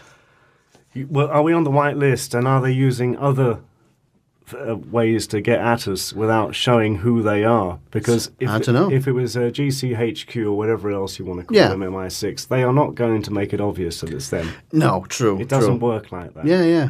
They work through other. We have one avenues. other slightly awkward problem for them as well. If they were doing that, I'm not saying it is, but if it was, is that we're not in England. Yeah. That makes things a little bit more awkward for them. Not impossible, but more awkward. Because obviously they can't have foreign agents being found on foreign soil. We're on an undisclosed location. Yes, we're operating from a bunker deep underground. We're a bit like those pirate radio stations back in the 60s. We're sort of safely away. You know what those are? Yes, don't you? yeah. I'm just not sure how that reconciles with the bunker analogy, but there you go. Well, we're just away from the mainland. Bend over. Hold your knees. Here it comes again. I said I'd play it at least once. Yeah, so if CIA, FBI, or MI5, or whoever else wants to take a... Or CI5 from the professionals. wants to take, or the section from Callan wants to take a shot at you, they're not going to do it in an obvious way that you know it's them. No. You're going to think it's somebody else. Yeah. Forever.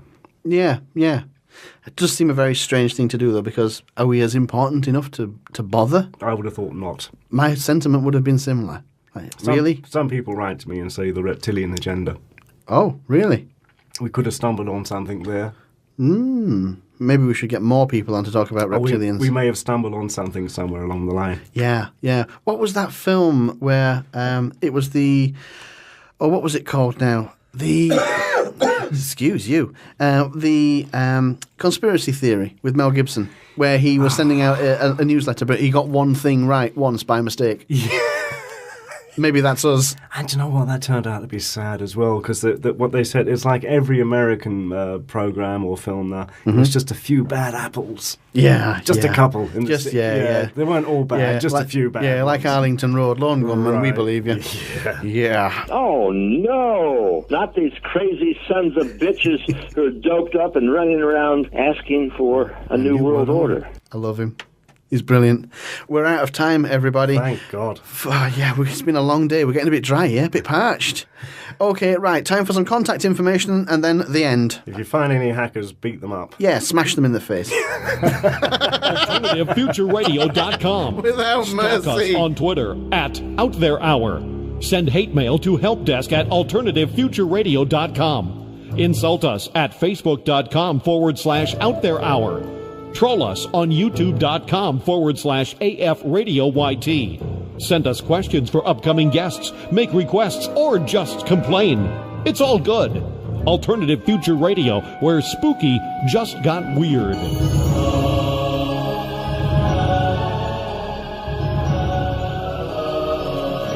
You're listening to Alternative Future Radio, home of the weird, resting place of the paranormal. Will take you to the furthest reaches of the galaxy and beyond. Strange phenomena, aliens, psychics, cryptozoology, conspiracy, holistic health, and UFOs. Alternative Future Radio, where spooky just got weird.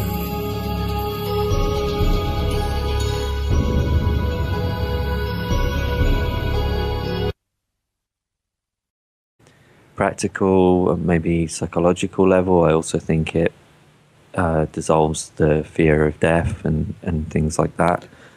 So you feel much more aware that there's a continuation of consciousness in some form, and so therefore you again, it gives you a very positive outlook on life. I think that kind of freedom, and I think as well. I think more and more in the future, the more that the science in the area becomes more refined, I think we're going to get more and more of an application of these kinds of abilities in a concrete way that will, in terms of gathering information and reaching to locations, maybe even in space and things like that. That at the moment, we have to wait years for probes to reach, but maybe if we can enhance these kinds of abilities, then maybe we can observe other places. So, when did it all start, Graham? Where did it begin? When did you have your first experience? My first OBEs were around the age of 12, and they were very, very fleeting at that time, just maybe a few seconds. But I found myself floating vertical rather than horizontal, maybe a foot or 2 feet off the ground, and just aware of my environment. And like I say, they only lasted a few fleeting seconds, but it was enough to spark my curiosity and to say what's going on here. And I'd also had earlier unusual experiences like an apparition when I was very young and things like that. So I already had this sense that there was more going on in reality than maybe the general population kind of put across. So Graham, I've got a little bit of confusion in that when you say out-of-body experience, my knowledge of that was I've always heard that connected with people who've died. Historically, that seems to be what they've described. They've died and they've had an out-of-body experience where they look down on themselves. That's what I thought. If there was a dictionary entry, I thought that's what it would say. But you're talking about doing it voluntarily. First of which, avenues of the human spirit, and also navigating the out-of-body experience. Yeah, so first of all, it's achieving the out-of-body, and the next thing is navigating it and see where it's going to take you. Going places. It's going to be interesting, at least. He's done many interviews and talks all over the world. Oh, yeah. He's featured quite a lot in some of the major newspapers, you know. Yes, that's true. Yeah, I saw that on his website. He's been in all sorts of papers. Oh, And goodness, yes. He's been in the interview by The Times, The Independent, The Telegraph, Daily Express, BBC Radio, and numerous. and the Out There Hour. To add to his list. Titular line, get there. Yeah. He's arrived. Shall we do it? Let's do it. Let's have... Why don't we have an ad? Are you ready for an adventure? Prepare yourself for more alternative future radio than any human being should have access to. How do you get this? It's simple. With the new Alternative Future Radio Android application, you can download all the latest shows and the archived shows as well. Help support Alternative Future Radio for just $1.99. PayPal will bill you in your very own currency if you don't use dollars. Find out more at alternativefutureradio.com. Okay, everybody, so now live over to Tallinn, Estonia, and Zdravstvuyte, Graham Nicholls. Добрый день. That's my attempt at Russian. I know it's not Estonian, but bear with me. Yeah, tere would be Estonian. Look, Estonian, it's not that common. Russian I can just about muddle through, but, you know, Estonian, seriously. Okay. How are you doing? Very good. It's good to be on here. Good afternoon, Graham. Good afternoon to you too. I suppose the very first question is the obvious one. Go on. What is OBE? What is an out-of-body experience? Can you describe it? I would say that an out-of-body experience is when all of our sensory awareness is extended out to another location. In things like remote viewing, for example, you might just have a light sensory awareness, probably mainly visual, of another location. In a dream, there might be, you might have to... Early, without having to first die first, one would hope. And are the two, because you were talking then about people losing their fear of death, so you're tying the two together. I'm just interested to work out how the two tie together. Are they the same thing? You know, it seems like two different things to me. But you're saying that they sound very, very similar to what you're saying. I do think that they are essentially the same experience, but two different avenues in order to reach the experience, if you like. Yes. A near-death experience, which is what you're describing, where someone looks at themselves in the operation, or they have an accident and then they witness what's happening to them from above. That's one situation, if you like, that can cause an out-of-body experience. And another situation that can cause an out-of-body experience is actually just the intention to try and induce that experience, or it can happen just spontaneously because the factors in that person's life at that particular point in time are consistent. So I think the near-death experience has got a lot of interest because obviously it implies that there's some kind of continuation or survival after death, and that therefore is very interesting for people. So it's something that has got a lot of publicity, and a lot of books have been written on it. But also there's the area of the out-of-body experience that doesn't happen from a death or near-death situation. So I think it's essentially the same experience, but just the arrival comes from a different angle, from a different place, maybe. You mentioned there your first experience was only for a few seconds, fleetingly, when you were 12. But just before that, something I hadn't heard before. You said something about an apparition. When did that happen, or what appeared to you exactly? I was around 5 to 7 years old, something around that age, and I woke up in the middle of the night and walked out into the hallway. I grew up in a tower block, and there was I walked out of the room. It was a very small apartment, so I just walked out, and there was a small passage that led to the front door, the main door.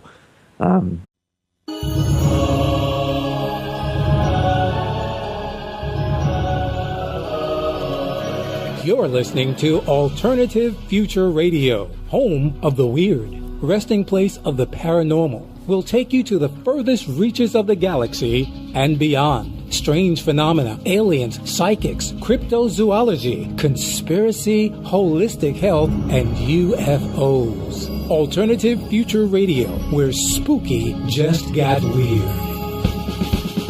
Good morning, everyone, and welcome once again to the glorious delight that we bestow upon you, the Out There Hour.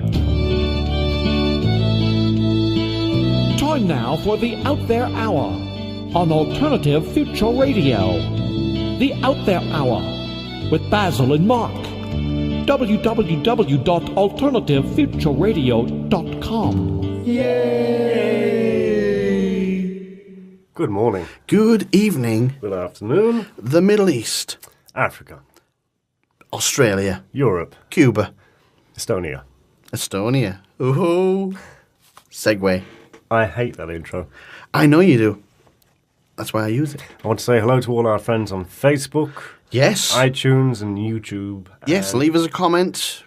Email us. Oh, they do. They leave messages. They do. It's fantastic, and we read them. We do. And sometimes we reply. Sometimes we just cast them aside. We don't always get time to get back or to comment back or anything like that. Sometimes we can be a bit tardy. Well, like that comment that I found on iTunes the other day. It had been there for a while, I think. didn't know you could comment on iTunes. You can, yeah. You can leave little reviews and give people 5 stars and things. Because we get lots of comments from Facebook, which is fantastic. If anybody wants to leave us a review on iTunes, that would be nice, because it might rank us up a little bit. Yeah. Who are we talking to today? Graham Nicholls. Out-of-body experience. Out-of-body experience.